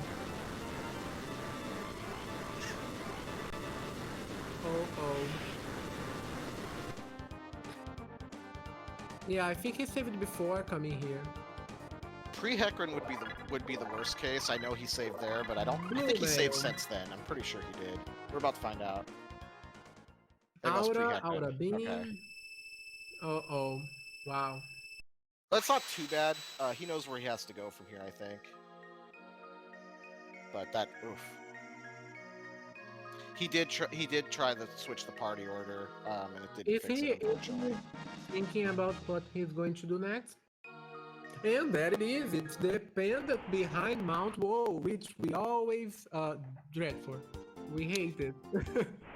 Yep, so the pendant's going to give us access to the future, but I think Taco's going to dip over to Zeal here and take care of some shopping.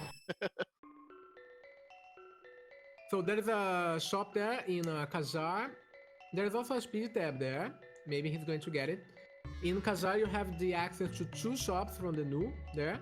So this shop right now, it's actually one of the best shops in the game. Let's see, there's Amulet, Mega Elixirs and Elixirs, lots of good stuff. Let's see, he might be going to visit the other shop, which is in the same exact location, but you just, like... There it is, Lapis Eaters, nothing much. He's going to sell a bunch of stuff. He's going to grab the speed tab right now. There it is.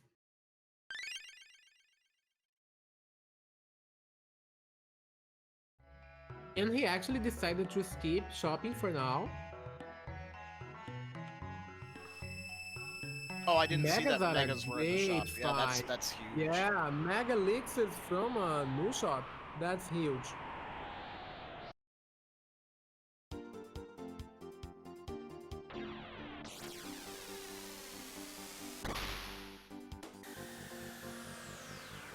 And now that Taco has the pendant, Uh, mm.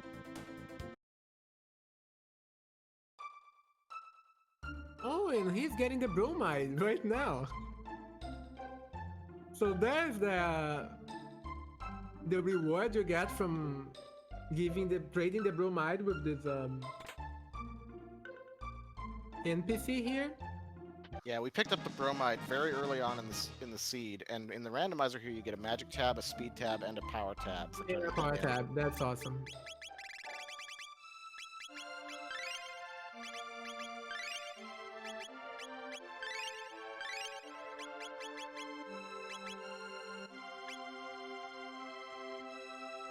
Yeah, there are secret rooms accessible in Kajar and Hasa. Yeah, one of the secret rooms contains the new fight, which can be really good if you need some quick leveling. It can be a dangerous fight There's though. also yeah. And there's also a speed tab there. Yep, a speed tab is also nice. Oh, and he's picking up the chrono. Oh, I forgot about that. We knew where the chrono trigger was. Yeah, the chrono trigger now has go mode. That's awesome.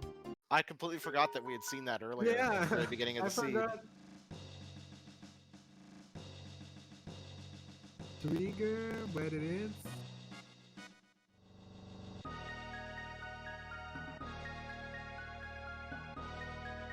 There it is. Yep. Go mode! Wow, that was a very interesting way to reach go mode.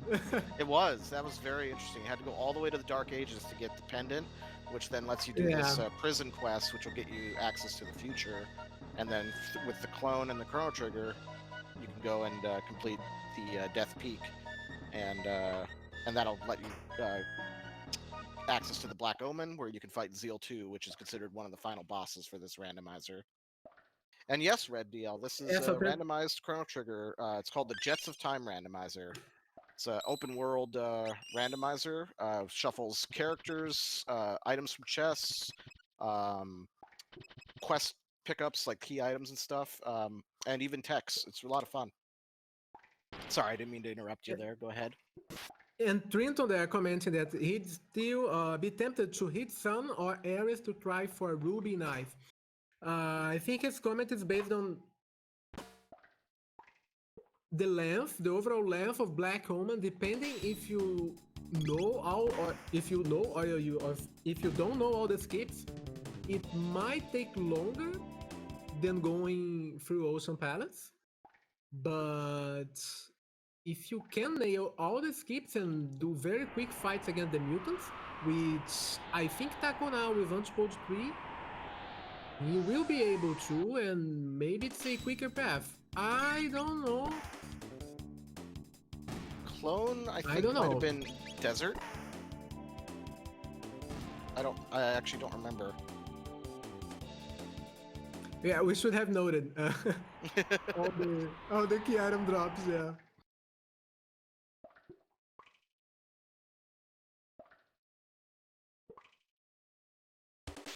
Well, the good news here for Jay is that ducking into the desert here, I think, is required, and it's going to get him some good levels to, so that he won't have to worry as much about wipes going forward here. Yeah, he'll definitely be a higher level for Masamune fight, which is actually required. So yep, because that had the gate key. Taco doing the shield skip there. Nicely done. Poor Fritz. Fritz is not rescued. It's which faster. Is at this stage where Taco is, I don't blame him. But if you do get into this dungeon early on in a randomizer seed, rescuing Fritz is actually not a bad play, because the shop that unlocks from him generally contains some pretty good items. You have a guaranteed lapis and 10 mid eaters if you have if you visit him with Chrono. Oh, that's right. Yep. I forgot about the reward too.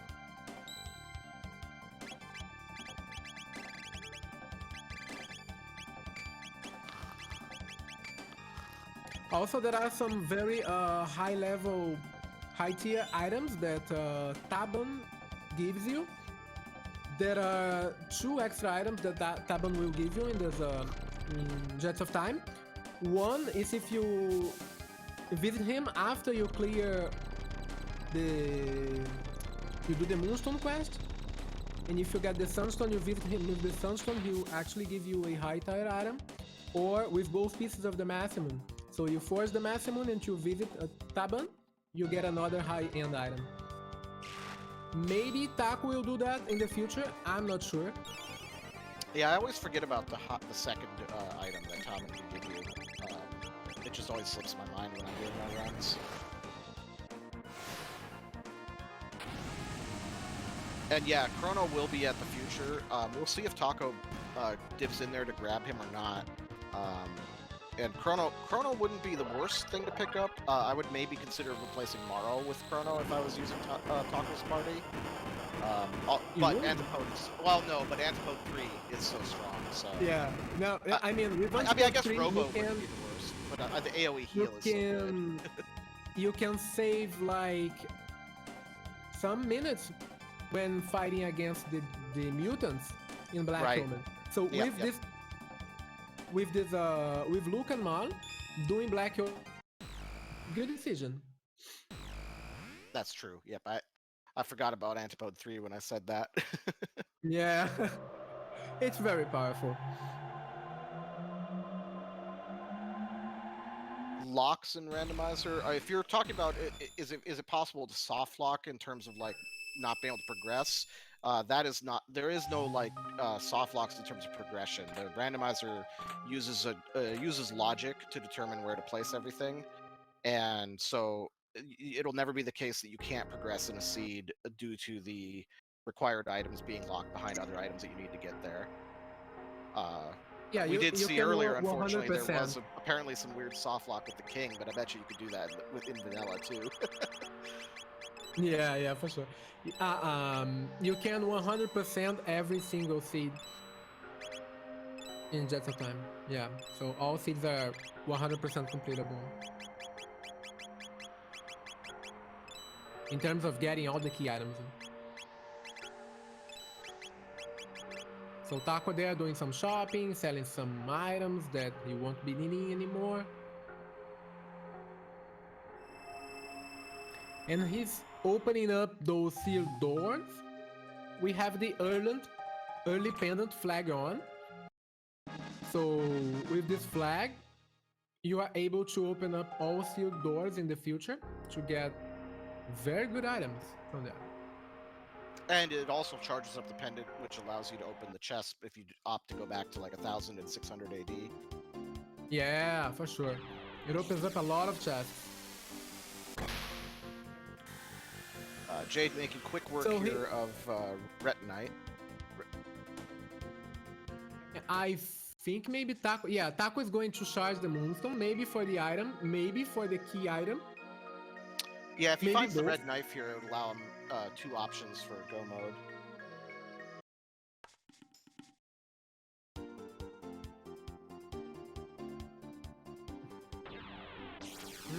I don't think he has settled on doing Black Omen then. This is a quick check though. Well, yeah, there are quicker checks, but well, I don't know. I wonder if the dome with the Guardian would be a little bit quicker, because this requires you to go do a couple of other time jumps to complete it. Not sure which would be quicker here. This is probably faster.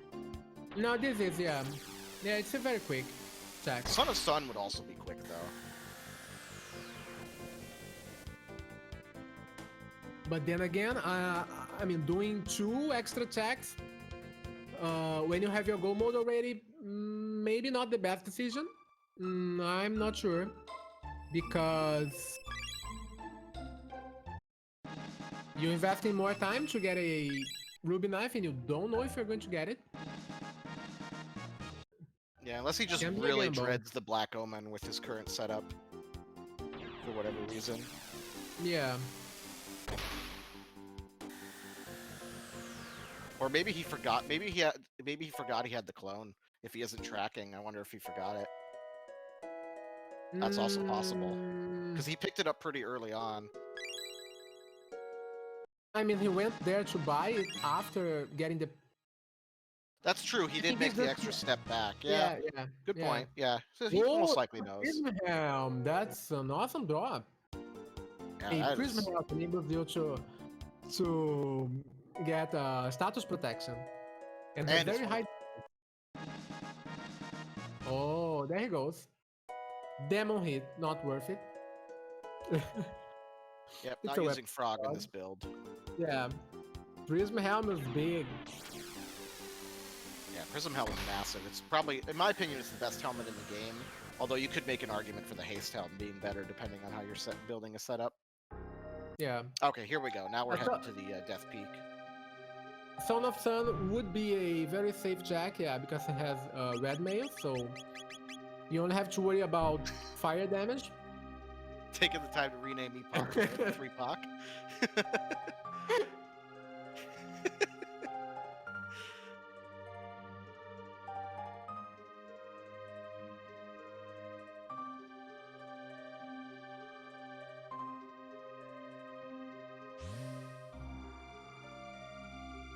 And he's initiating the cutscene there, the dialogue to open up Death Peak.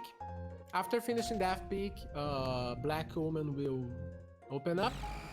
Then he will be able to go through Black Omen and battle against Zeo, Memo Machine, and Zeo Phase 2 to finish the game.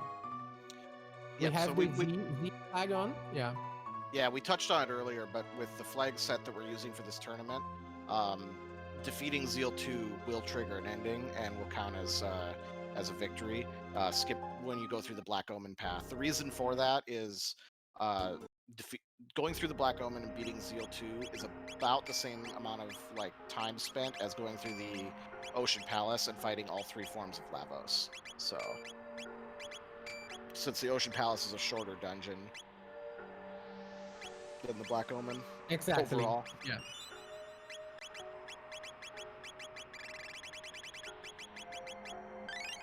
The nice thing is Zeal 2 is in my opinion, the easier final boss. As long as you got the gear for it.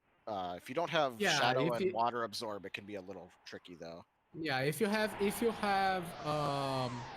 blackmails, Rainbow Helms, which reduces lightning damage. She has her main attacks are lightning and shadow. So if you have protection against lightning and shadow, then you are good to go. She actually has a very powerful water physical attack, which is the Hexagon Mist, which can actually wipe your party. I mean, it can get really rough. Yeah, Hexagon Mist is nasty. Having blue mail or blue vest or something against Zeal 2, at least on one party member, goes a long way, just as insurance. If you can do 10,000 damage to Zeal Phase 2, she will actually just go for Halation and avoid the Hexagon Mist magic damage. So I think with this setup, Taco should be able to do it using punches and Antipode 2. Mal should be hasting Robo and everyone. Alright, Jay is powering up for his hopefully final rematch against Masamune here. I think he's got it this time. Let's watch that. Let's go. Yep, this has been a thorn in his side for the seed. And for those of you just tuning in, Jaychalke unfortunately fell a little bit behind due to, we believe he accidentally set his ATB status to active when starting the seed, and also has his battle speed quite high, which resulted in this Masamune fight, giving him a lot of trouble early on. But now he's gained a lot of levels, picking up some other checks, and is going to probably wipe the floor with this boss fight. Hopefully. Let's hope he uses flare. Yeah, let's hope he remembers he has flare.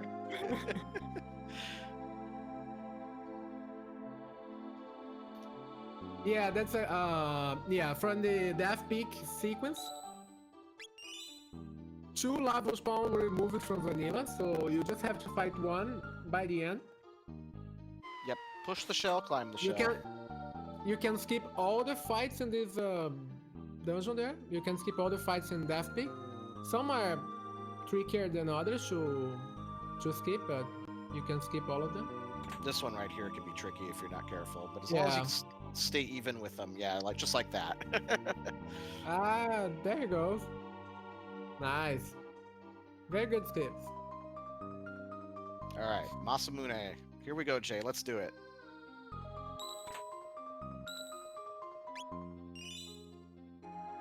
So Taco there saving before he will be planning the fight against Lava's shell.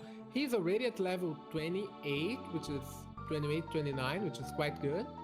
Yep, he should be in good. If he'll get a few levels in Black Omen probably, and we'll be in a good position to finish up the seed. Yeah. And yeah, Dr. Raccooni, yeah, I mean, you know me, I will always hype up Chrono Trigger, but this is an amazing game to play casually if you've never played it. It's probably my favorite JRPG, if not my favorite game of all time. It is a wonderfully paced joy of a game to play through. Cannot recommend Chrono Trigger enough for anyone that hasn't actually played through it before. Yeah, so Taco doing a fire tackle there for 2000 damage. And you do require using single target spells, because if you hit the shell, then it will counter with a very nasty AoE attack, very powerful, that can wipe the party. So, gotta make it single target. There's fire tackle again. You gotta be really careful about those AoE attacks. That counterattack from the lava shell is no joke whatsoever. Hey, we got dark matter on Jay's side from Magus. I didn't even see him unlock that. That's gonna make this fight a lot smoother for him. Dark matter. Uh-oh. Robo got confused and went and attacked the lava. So we get that counterattack here. That's gonna do some damage. Okay, that wasn't too bad. It wasn't too bad, yeah.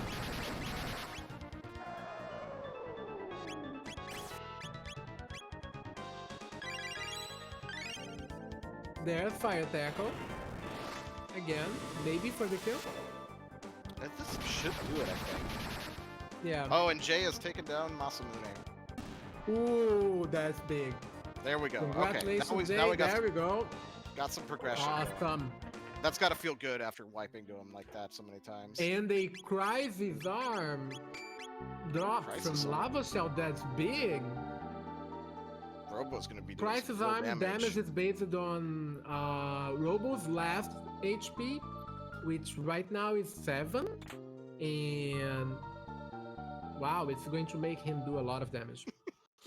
Jay taking a little celebration spin there. Yay, Jay! Hype for Jay in chat. Let's go.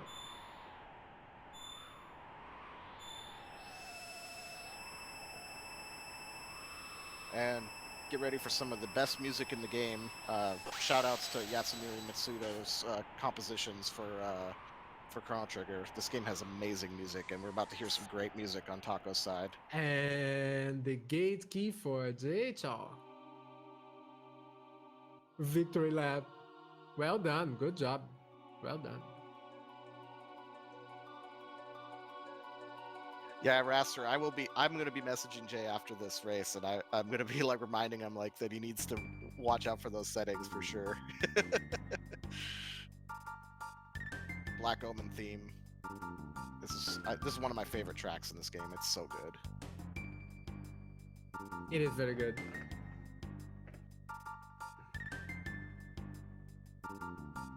I mean, the soundtrack for Chrono Trigger, fantastic. Oh, it's wonderful. Awesome. Wonderful.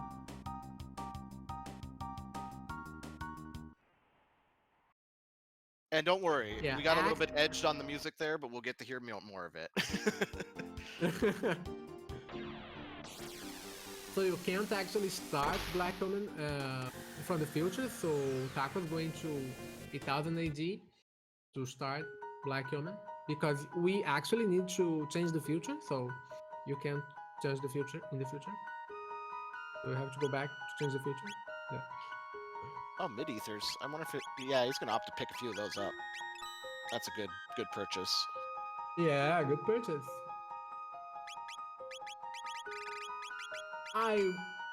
He's actually keeping his money. I think he's not spending it all because there's going to be another very good shop, a new shop in Black Omen. Yeah, one of the... at the very end of the dungeon, or near the end of the dungeon for Black Omen, there is another shop. So that'll be a... be where he probably spends the last of his money. Okay, and here's the kind of the gate check for your speed getting into Black Omen. He forgot to heal, but it's going to be okay because Luca's fast now. Yeah, he put the speed belt on Luca, didn't he? Yeah. Yeah.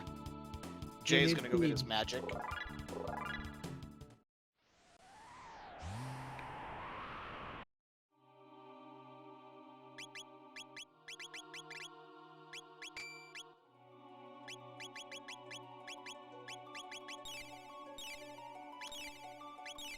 Yeah, I don't know. I don't know what the rules are related to that, to messaging the runners. So, I think in this earlier on, if Jay was really stuck, it might have been something that would have been done. But he got through it. So. Yeah, he's unlocking magic now. He has access to prehistory. He can do reptile lair. And this is a double elimination tournament too, so Jay will get another chance in the losers bracket if, assuming Taco doesn't like run into some major problems here. This is Taco's race to lose at this point for sure, though.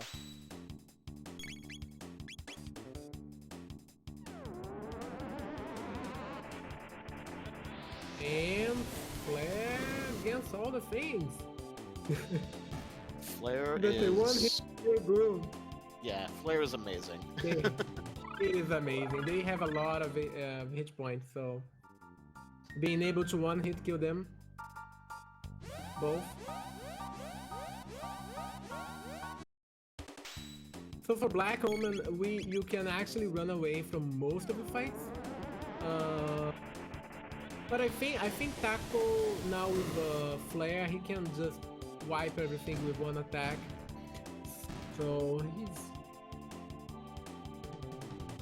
just destroying everything. Does he have a silver stud on Luca? I'm not sure. Or did he put the speed belt on her? I didn't catch.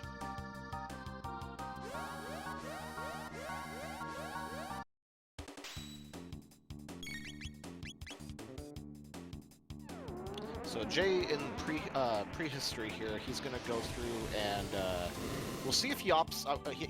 No doubt he knows he's behind, so I wonder if he's gonna opt to go get the character at the top of the mountain.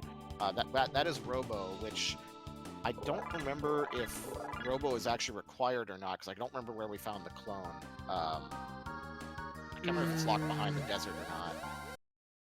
Robo may be required, so I wonder if Jay's gonna skip that. I think he is. Yeah, I think he's. Yeah, I don't know if he's going to check back to that. I think if I were Jay in this situation, I would go get the item from the reptile lair first, and if it was something like Clone or Chrono Trigger or some other key item that would get you go mode, I would probably skip the character. Yeah, for sure. Just to save time. Yeah, on top of that, he's doing the battle against those panels. If you don't have like enough speed, you get hit from some attacks. But Luca's fast now. I think she has a speed belt.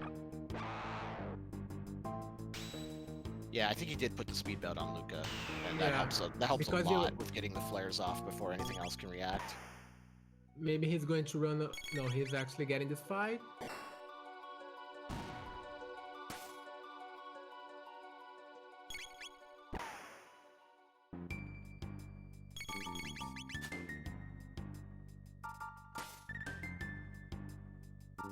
Oh, Jay is going up the mountain here, so he's gonna go get Robo.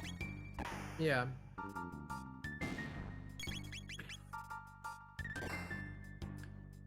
So this battle against the sidekicks, they can actually drop very good stuff. Let's see. There's a power tab. A couple power tabs. Not would be very the first useful. pickup Oh. for Robo, but yeah, I think he's gonna run from the rest of these. Yeah. Yeah. If you were He running got like a the frog first- Robo or a frog plus Chrono build, those power tabs would be more important. But Yeah, it's faster to run away because yeah, he This doesn't need battle the can tech take a lot points of or anything time. at this point. Yep. yeah. If you're playing through this game on a first playthrough or something, though, those fights are well worth taking usually because those sidekicks drop a lot of tech points, and if any of your And he got characters the don't, skip. oh, that's a tough skip to get Yeah. too. Yeah, he got the skip. No, Luca has a silver stud because she has 14 MP and can cast flare. Okay, yeah, so it does have the silver stud. So he must have just given all the speed tabs to Luca then. Yeah, for sure. Which, I mean, I agree with that. He gave her, yeah, all the speed tabs. Oh, and that is a gold stud. That's Gold even stud's better than the nice. silver stud. Yeah. 75% reduction.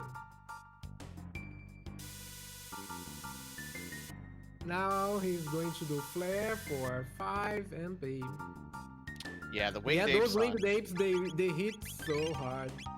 For sure. Yeah, they are no joke. The one nice thing is that they're fairly vulnerable to physical attacks, so as long as you can just tank a little bit of their damage, you can drop them pretty quickly as long as you have a good physical attacker in your party.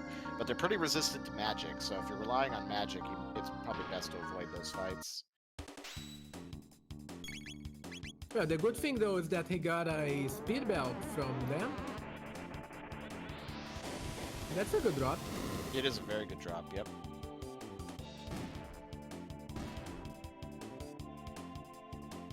Yeah, you can run away from this fight or you can skip this fight. The 1 pixel perfect movement that you have to do. Usually in vanilla speedruns, you only do this skip with Chrono, but for Jets of Time, you have to be able to do them with every character. It takes some time to learn it. Yeah, you're talking about the skip on the elevator? No, they skip on the Dactyl Nest there. Oh, on the Dactyl Nest. Yeah, that skip is Yeah. really tricky. Oh, and there's Prism Specs! Oof. Prism Give that Specs to, I hype! wonder, though.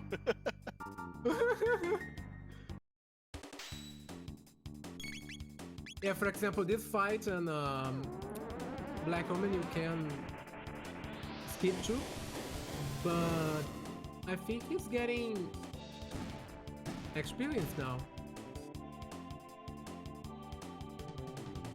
Yeah, it's rounding out the levels at the end of the Black Omen here, maybe. Jay opting to switch Marl out for Robo. He has some good gear for Robo, I think, so this isn't necessarily the worst play.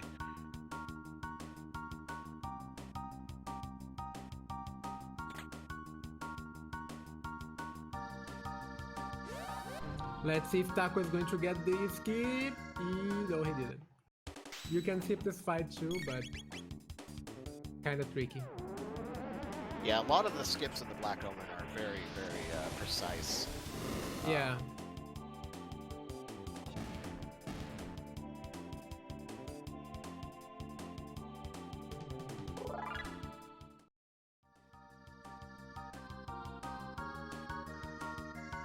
I mean, usually you don't have to worry too much about experience in Black Omen because the fights that you can't run away from, like the Goon fight. Oh, and there's a Haste Helm and a Mega Elixir. Those are big drops. And Mega Elixir's Mega for sale, Elixir is too. for sale. Wow.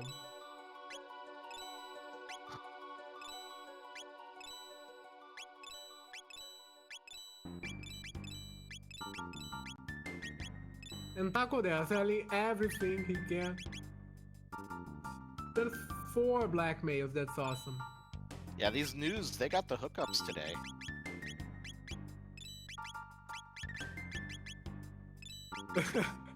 Both new shops rolled mega elixirs, that's awesome. Taco selling everything, hitting 300,000 gold.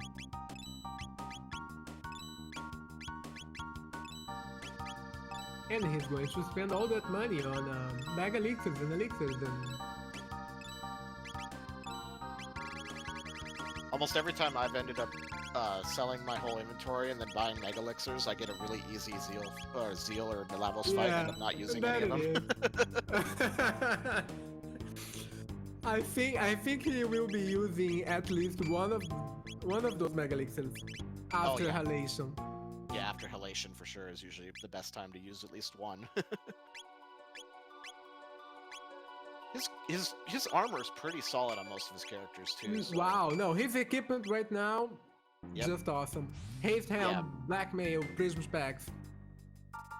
I mean, yeah, he's ready to go for going Zeal to suffer. Yeah. I wonder if Flare will one-hit this guy.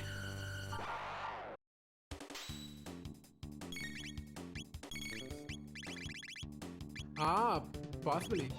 Oh, opting for the Antipode 3. That definitely will one-hit it. Let's go overkill. But actually, it's going to heal them it'll because heal it's it, shadow that's damage. right. Oh, I forgot that it absorbs shadow. Oops. Overheal, let's say.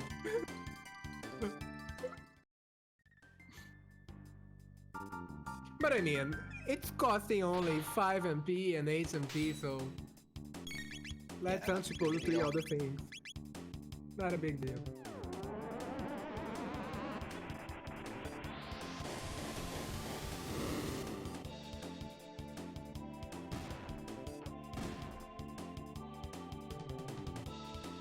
Jay almost done here with the reptite lair. I can't remember which key item was here, but this will get him something that'll allow him to progress, I believe. I think it might have been the clone? Dreamstone? Or no, Dreamstone might have been it. Yeah, that might have been it. Dreamstone. Yeah, it's going to be Dreamstone because it will open up Terreno Lair. Yep. I wonder if Jay melee rushes Terreno Lair. I mean, he's got the levels. Let's find out. Yeah, he could.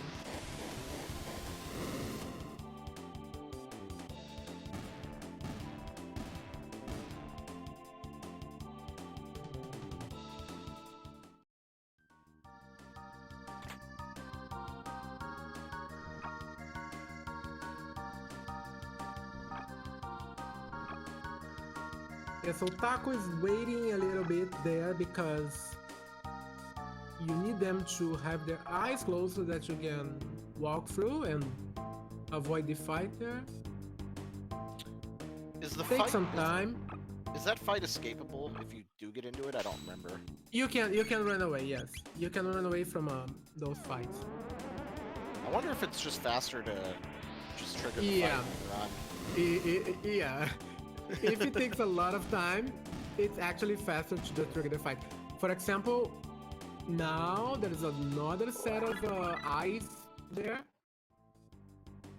and they take a lot of time to close their eyes. Oh, there's a rainbow helm. It take a lot of time. See? Yep. The only problem is you have to sit through 2 of these lock all. Oh no, you don't. He actually got away before the second one got its attack off. Yeah, if you are fast enough, you can just run away. So Jay there starting Nisbel 1 fight. Wow. I mean, Haste Helm, Nova Armor. And he got a Prism Helm earlier too, yeah, and Prism Specs. Man, he's geared out. 6, 7 mega elixirs. 300,000 gold. Yes, let's go. Flare for 5 MP, for sure.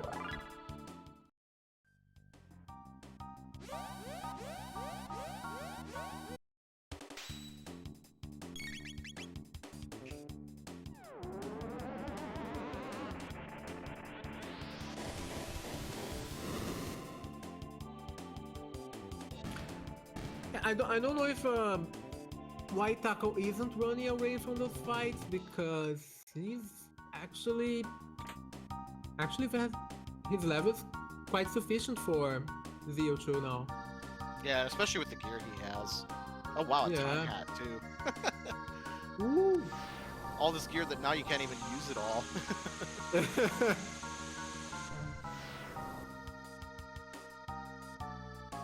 The last seed I played, I had really good helmets on everybody, and then the final new shop had haste helms for sale, and I'm like, well. Wow, haste helm for sale. Yeah, I ended That up big. like selling all my stuff and buying haste helms. I think I've seen that like only once. Wow, that's really big. Side cap. Oh, and he got this Another kid. Nova armor. Oh my gosh. Wow. Oh, it was the jerky that Jay just got out of that. It was a jerky. So maybe Dreamstone was Robo from Robo or previous time. Oh, we should have noted that. Yeah, I always forget to note where the finds were. All right, we're getting ready for the final boss rush here on Taco's side. There's mostly just a few bosses left, and then in the Black Omen here, and then on to the final fights.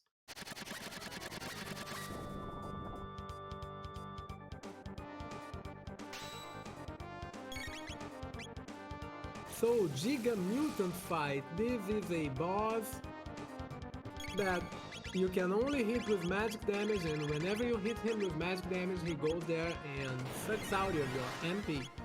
So... yeah, generally the best strategy for Giga Mutant is just to go ham with your most powerful magic. He will suck your MP out, but you can make that up with ethers and stuff. yeah, but I mean, Taco has like a Gold Sun on Luca and Prism Spectre on Mario. So Antipode 3 is doing almost 3k damage. This guy has 7,500 hit points, so it's going to be a very quick fight. Yep.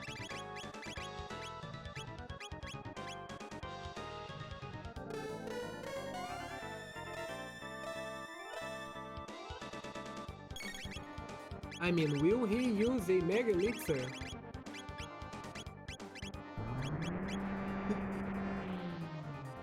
Oh. Ooh. Oh no. Oh no. It's not being nice. 11 health Robo.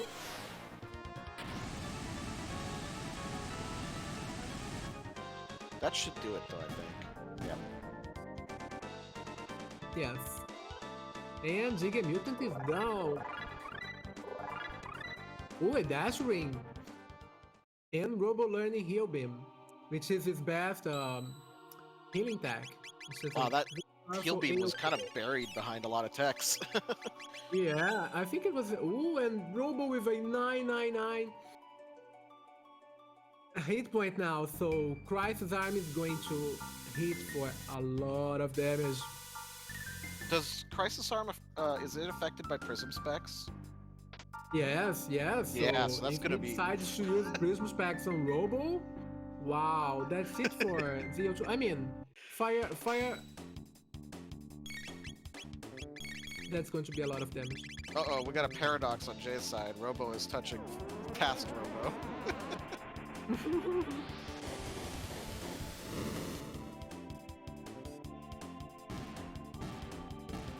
Which key item it is? I think this was the Dreamstone. Yeah, I think it is the Dreamstone.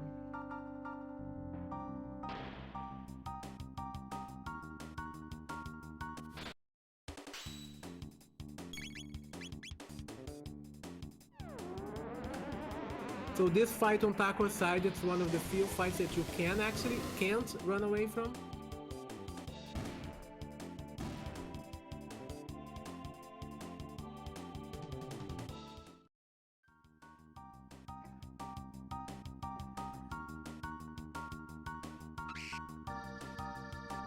I wonder what path Jay will take now.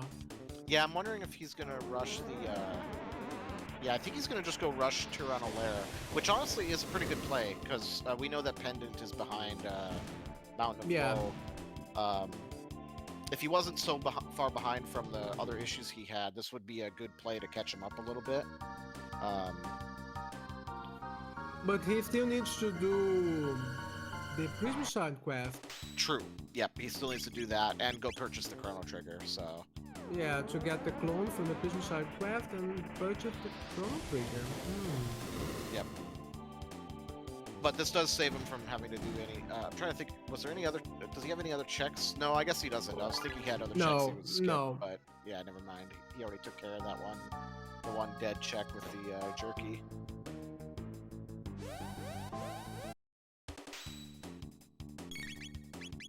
Yeah, so after this battle against the panels there, Taco's going to fight the last mutant and then Lava's Shell.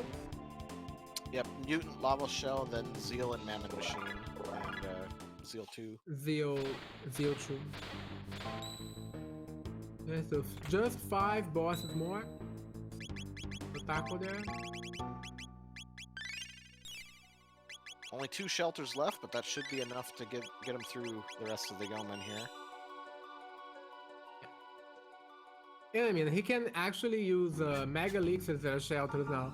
True, he did purchase so many that he's probably good.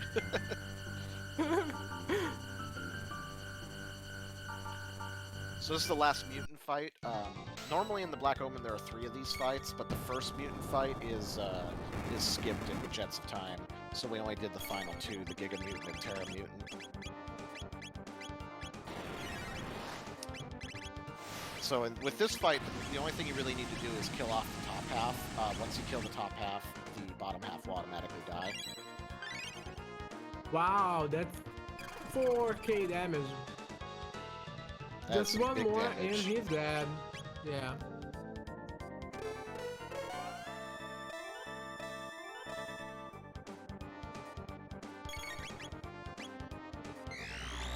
Ooh. Oh, there's an obstacle.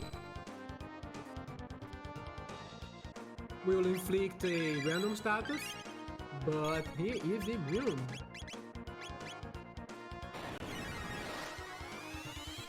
And he's dead.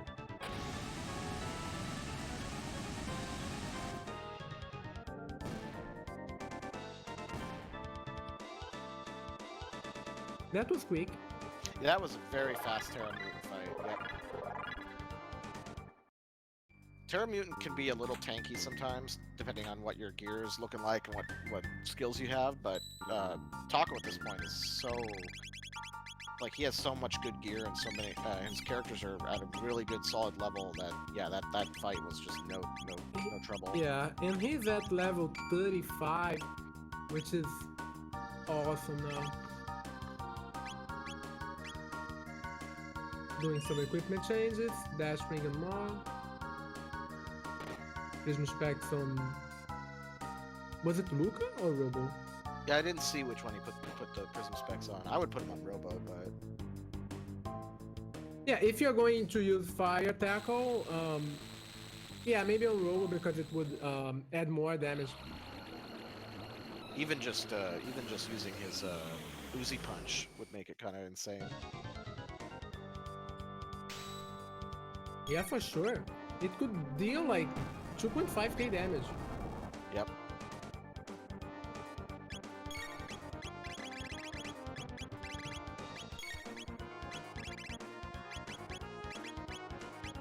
And Fire Tackle. I'm very curious to see how much damage this does. Oh, it's 899. Almost 5,000 damage. Woo! Holy cow!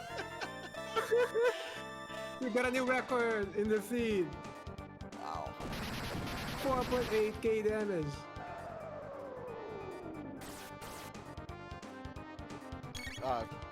This particular lava spawn too is a little bit stronger than the ones that you fight on Death Peak normally in the vanilla.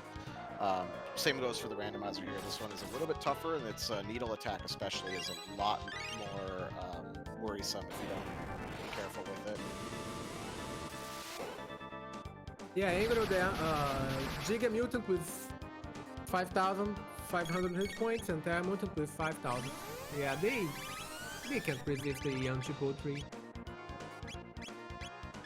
Uh-oh, Luca went down. Oh, Luca's dead. I think he's just gonna Uzi Punch, and that'll probably finish it, though. Ah, for sure. That life 2 from Marl is so nice, too. Awesome. Wow, 2,600 from Giga, or Uzi Woo. Punch. And it's dead.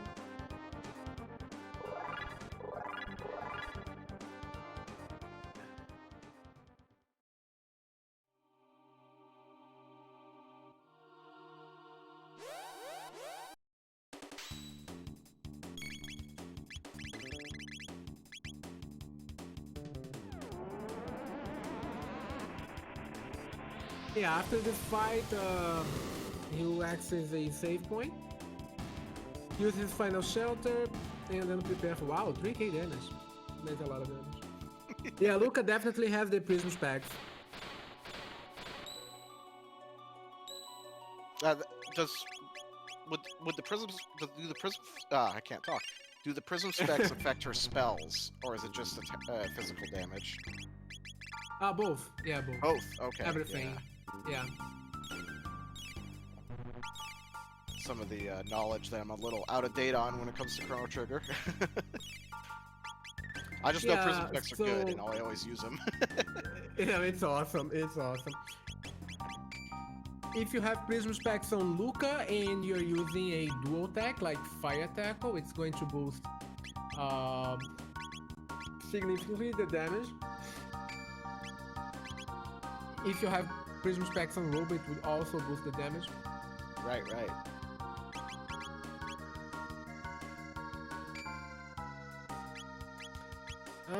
Taco there deciding his finals. Oh, it's awesome. That's really good. Prism Helm, blackmails on everyone, haste Helm on Robo so that he can do Uzi punches very fast. Yep, he's in a. I think we're gonna see Zeal 2 go down extremely fast. But Very first we fast, gotta take down Zeal and Mammon Machine. But those are not challenging fights. It's just put out your highest damage and you know. Anti-Pose 3, use the punch, and Zeal should be down.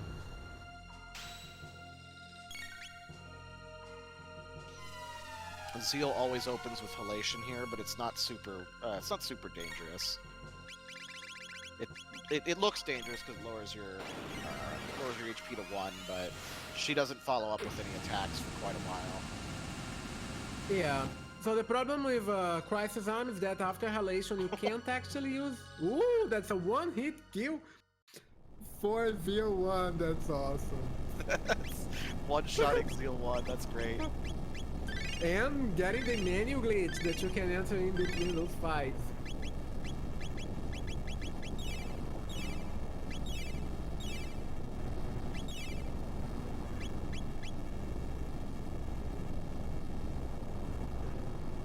Should be able to one-shot Mammon Machine, I think, too.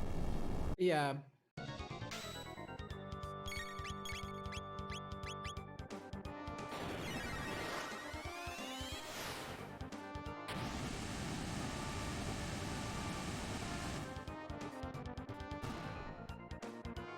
Ooh.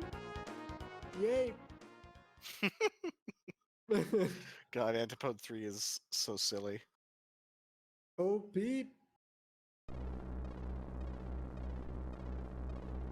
Alright, on to the And final fight Jaychalke here. there getting some more fights in Tyranno lair. Final Zeal 2 fight. Let's go. Let's see how Taco is going to play out this fight. Yeah, the question is, do you Giga Punch and then hit with single attacks? Because Luca could use the Mega Bomb attack for some pretty decent damage. Yeah, but it's actually faster if you use your dual attack, so you Right. save one Fire animation. Tackle. Yeah, so fire tackle, and Marla's just going to make sure everyone is alive. Haste Yeah. Luca, haste herself. Yeah, I guess Maro can just spend your time hasting for the first few rounds and then just go down with Yeah. elixirs. I mean, 2800 is respectable damage. Should Wow. finish it off in what, 3 hits? 4? yeah, I for, can't remember how much she has HP. 10,000. 10,000, okay. I couldn't remember if it was 10 or 8.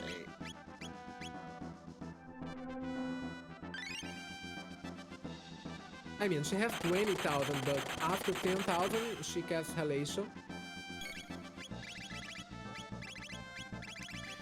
And yeah, good point. Pointed out in chat. Pterosaur, there, the enemy that Jaychalke is fighting, can be extremely dangerous. Luckily, Jaychalke has Fire Absorb on his characters, but if you don't have the ability to shock it, and since Magus went down, Pterosaur could be really, really risky to fight against. He could just run from this fight though if he needs to. Robo with 9 as last digit, doing almost 4.8k damage with fire tackle. And There's Dark Gear Shadow. Yep, but all... And everyone is healed. And another fire tackle, and then we're going to see Halation. Mar, they are just preparing for the Mega Elixir. There's Halation.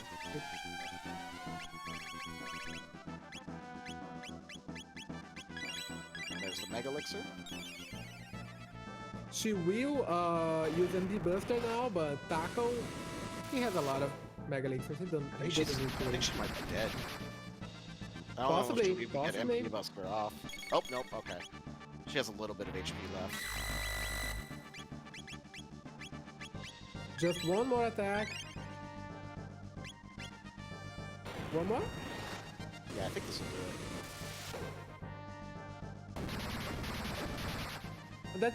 That's a lot of damage. A lot of damage. That is insane. Insane. GG Taco. GG. Hey, there's another Mega Elixir for your troubles too.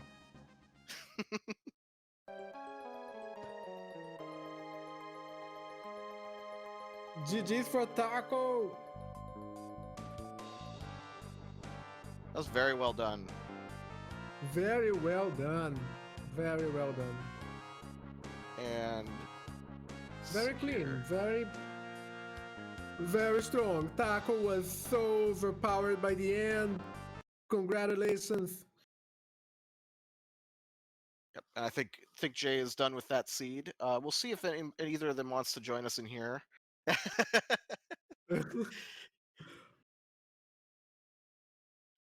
Yep, let me see if either of them want to join us in here.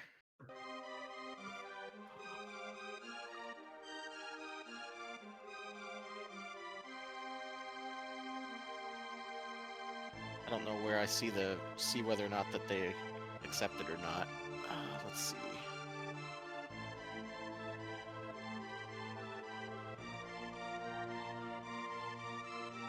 There we go. We are joined by Jaychalke. Hey Jay, how's it going? Hello. Can you hear me? Yeah, you're a little crackly. Crackly. Yeah, it's not too bad. Keep talking. Let's see if it gets better. Let me fix something Yeah, real quick. it's a little. I don't know what's going on. It's like Test. there. You're much clearer now. Okay. Test. Oh. Test. Nope. Go back to crackly again. No. Test. We can understand you. It's just a little rough.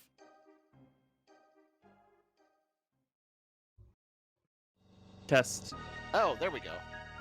Is that better? Yeah, maybe the gain is too loud. Yeah. Yep, we got it now. Weird. Okay. Awesome. Hi. How are you? Not too bad. So Masamune. You know, Wow. I've played a few seeds, and I don't think I've ever had an issue there. I've never had an issue there. I don't know. Maybe it's been a while since I've played, so maybe I did some weird settings. I don't know what it was. It just So seemed like, I think we might know what was causing it, but go ahead and keep talking. I didn't mean to interrupt you. I feel like maybe there was something that I did with my settings that made it more difficult because it just seemed like he was hitting me much quicker than I was used to, and I was just getting bodied, and I was like, "What is this?" Like that's usually my early route. You know, I do the bridge, and then I immediately go to the mountain, and I just I make my way through the mountain, but I've never had an issue there, so I don't know what I was doing differently. I also didn't help that I didn't really have any heals, so I guess that was something that I wasn't used to. I don't know. What do you guys think? Because I really don't know.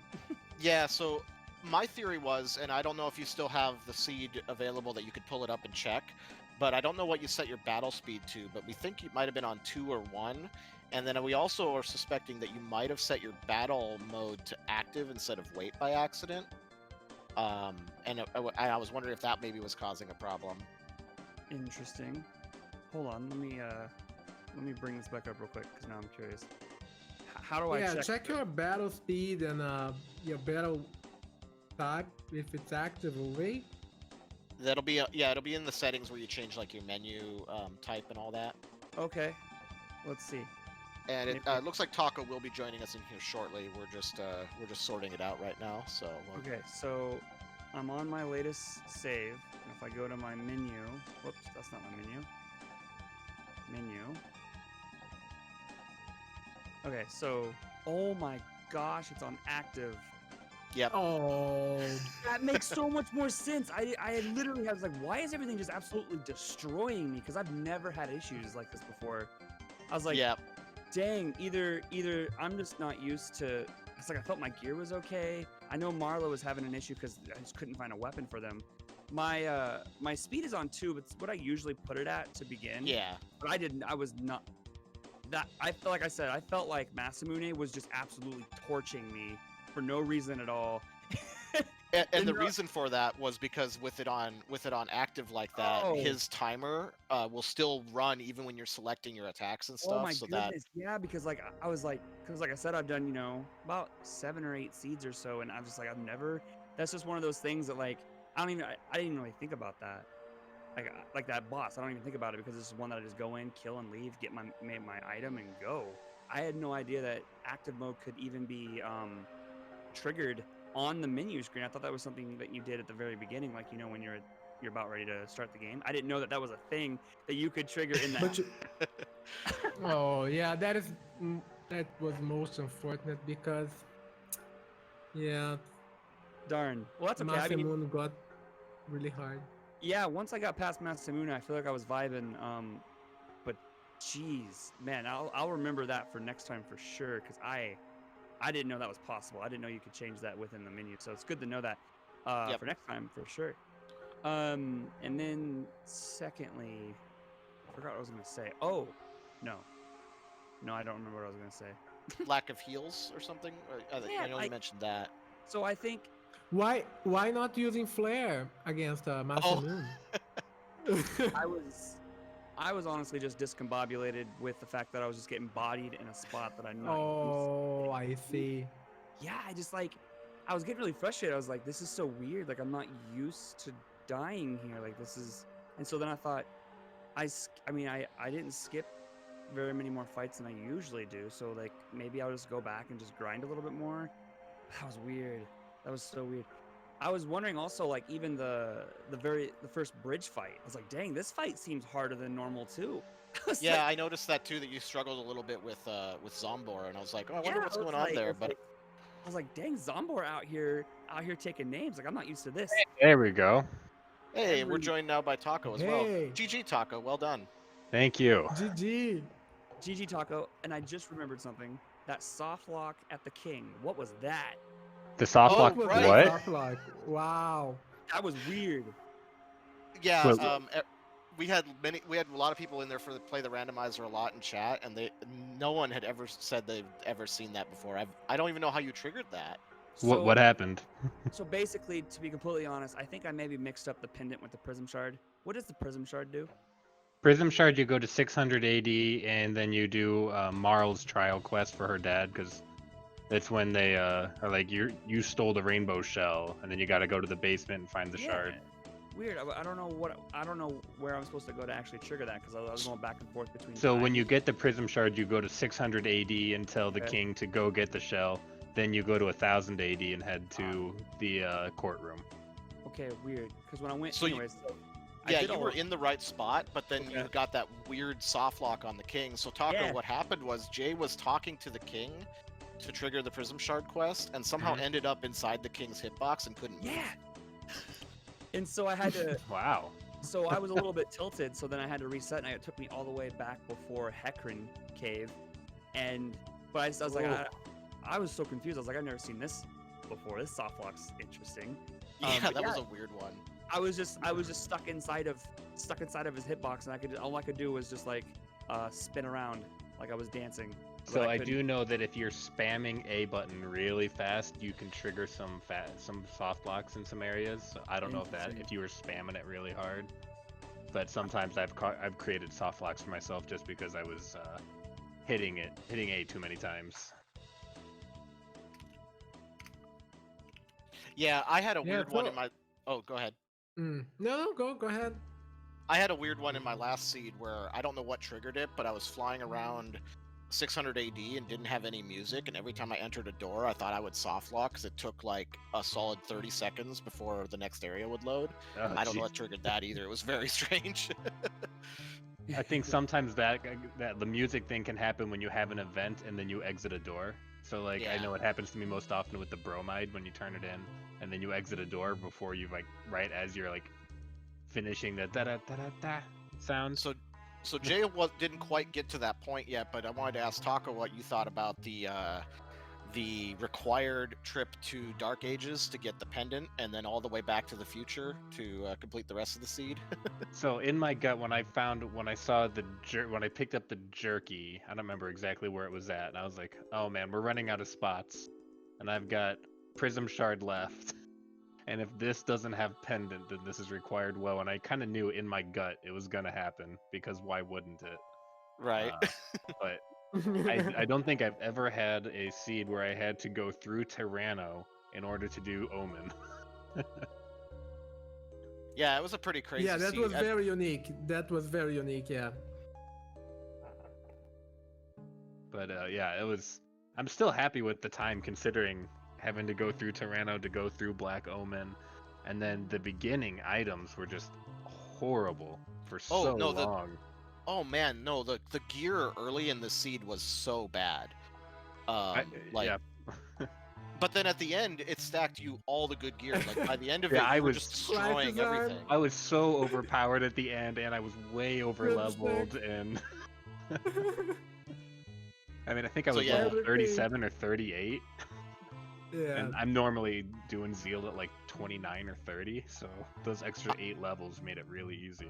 And yeah, and for that reason, like with the gear stuff, I definitely wouldn't feel bad, Jay, about struggling early on with especially with the the active thing that we ran into. But Oh my god. even ignoring that, the gear early on was really rough Oh for man, the it was a struggle. I thought I was gonna get party wiped at Masamune. I thought I was gonna get party wiped at. Oh, that makes me feel so much better that you say that. Were you here when we were talking about Masamune?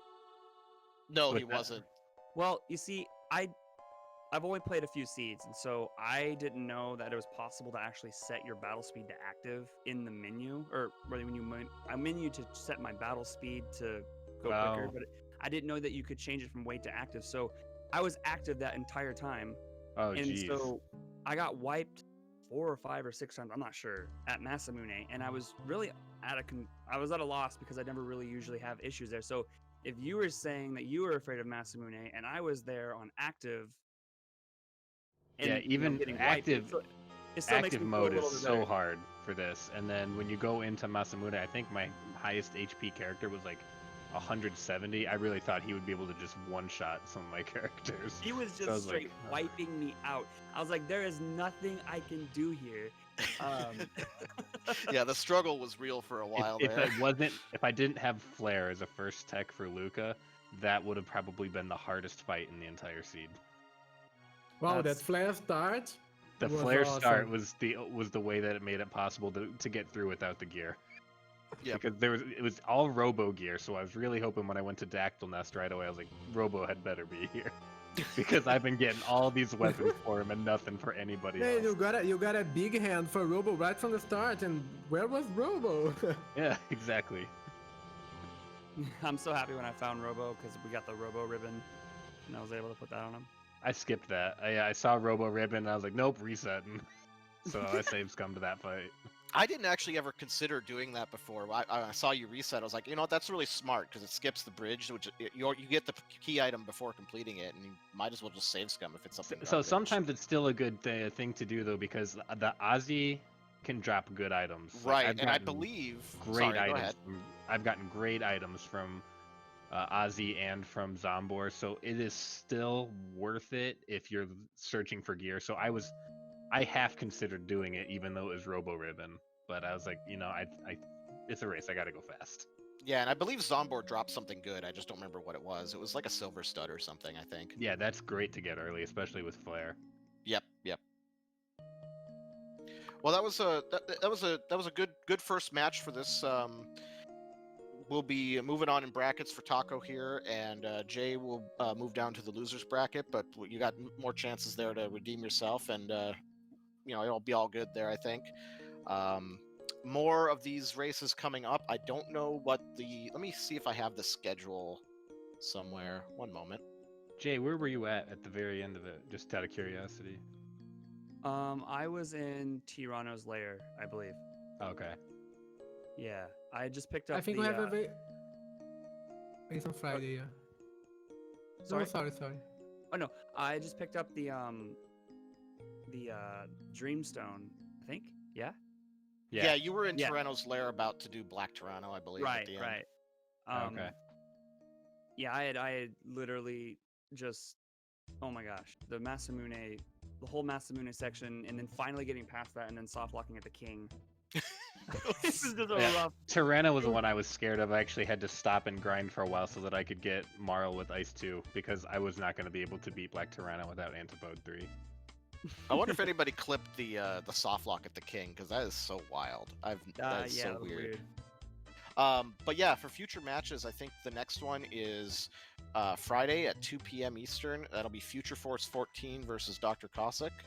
And then there'll be another one Saturday, which is me and Moon Blizzard's race against each other. That'll be at 4 p.m. on Saturday. So that'll be fun. Those times are in Eastern. Well, did you guys have anything else to say? Anything else you wanted to catch up on, or anything else you wanted to say about the seed, or No, this was definitely one for the logbook though, because that had required such weird routing in order to get go mode. So that was a fun one. Just Yeah, curious, what would I have it. found at Black Tyranno? You wouldn't have gotten anything at Black Tyranno. He was just going to give you access to Dark Ages, so you could go to Mount Woe to get go mode. Okay. And what was and it? and Mount Woe had the pendant, which Mount got Woe you the had future. pendant. Yeah. Okay. And what's required for Mount Woe again? Just beating Black Tyranno. So you just have to get. Or you can go through Magus' castle. Oh, right. Nice. Okay, so then pendant, and then okay, cool. Yeah, and then the Chrono Trigger was at the Snail Stop, which I'm pretty sure you got or checked, Jay. I did. And then yeah. And then Clone was at Prism Shard. Yep, Clone was at Prism Shard, so that was your go mode. Wow, that's pretty incredible. Were you considering? I just had one more question for Taco. Were you considering trying to do the red knife path? Because I know you did a couple one extra check after you did like right before you did the Death Peak route. Were you looking for red knife there, or? No. So what I was doing on that was I powered up the Sunstone just because I was on a gear search. Oh, okay.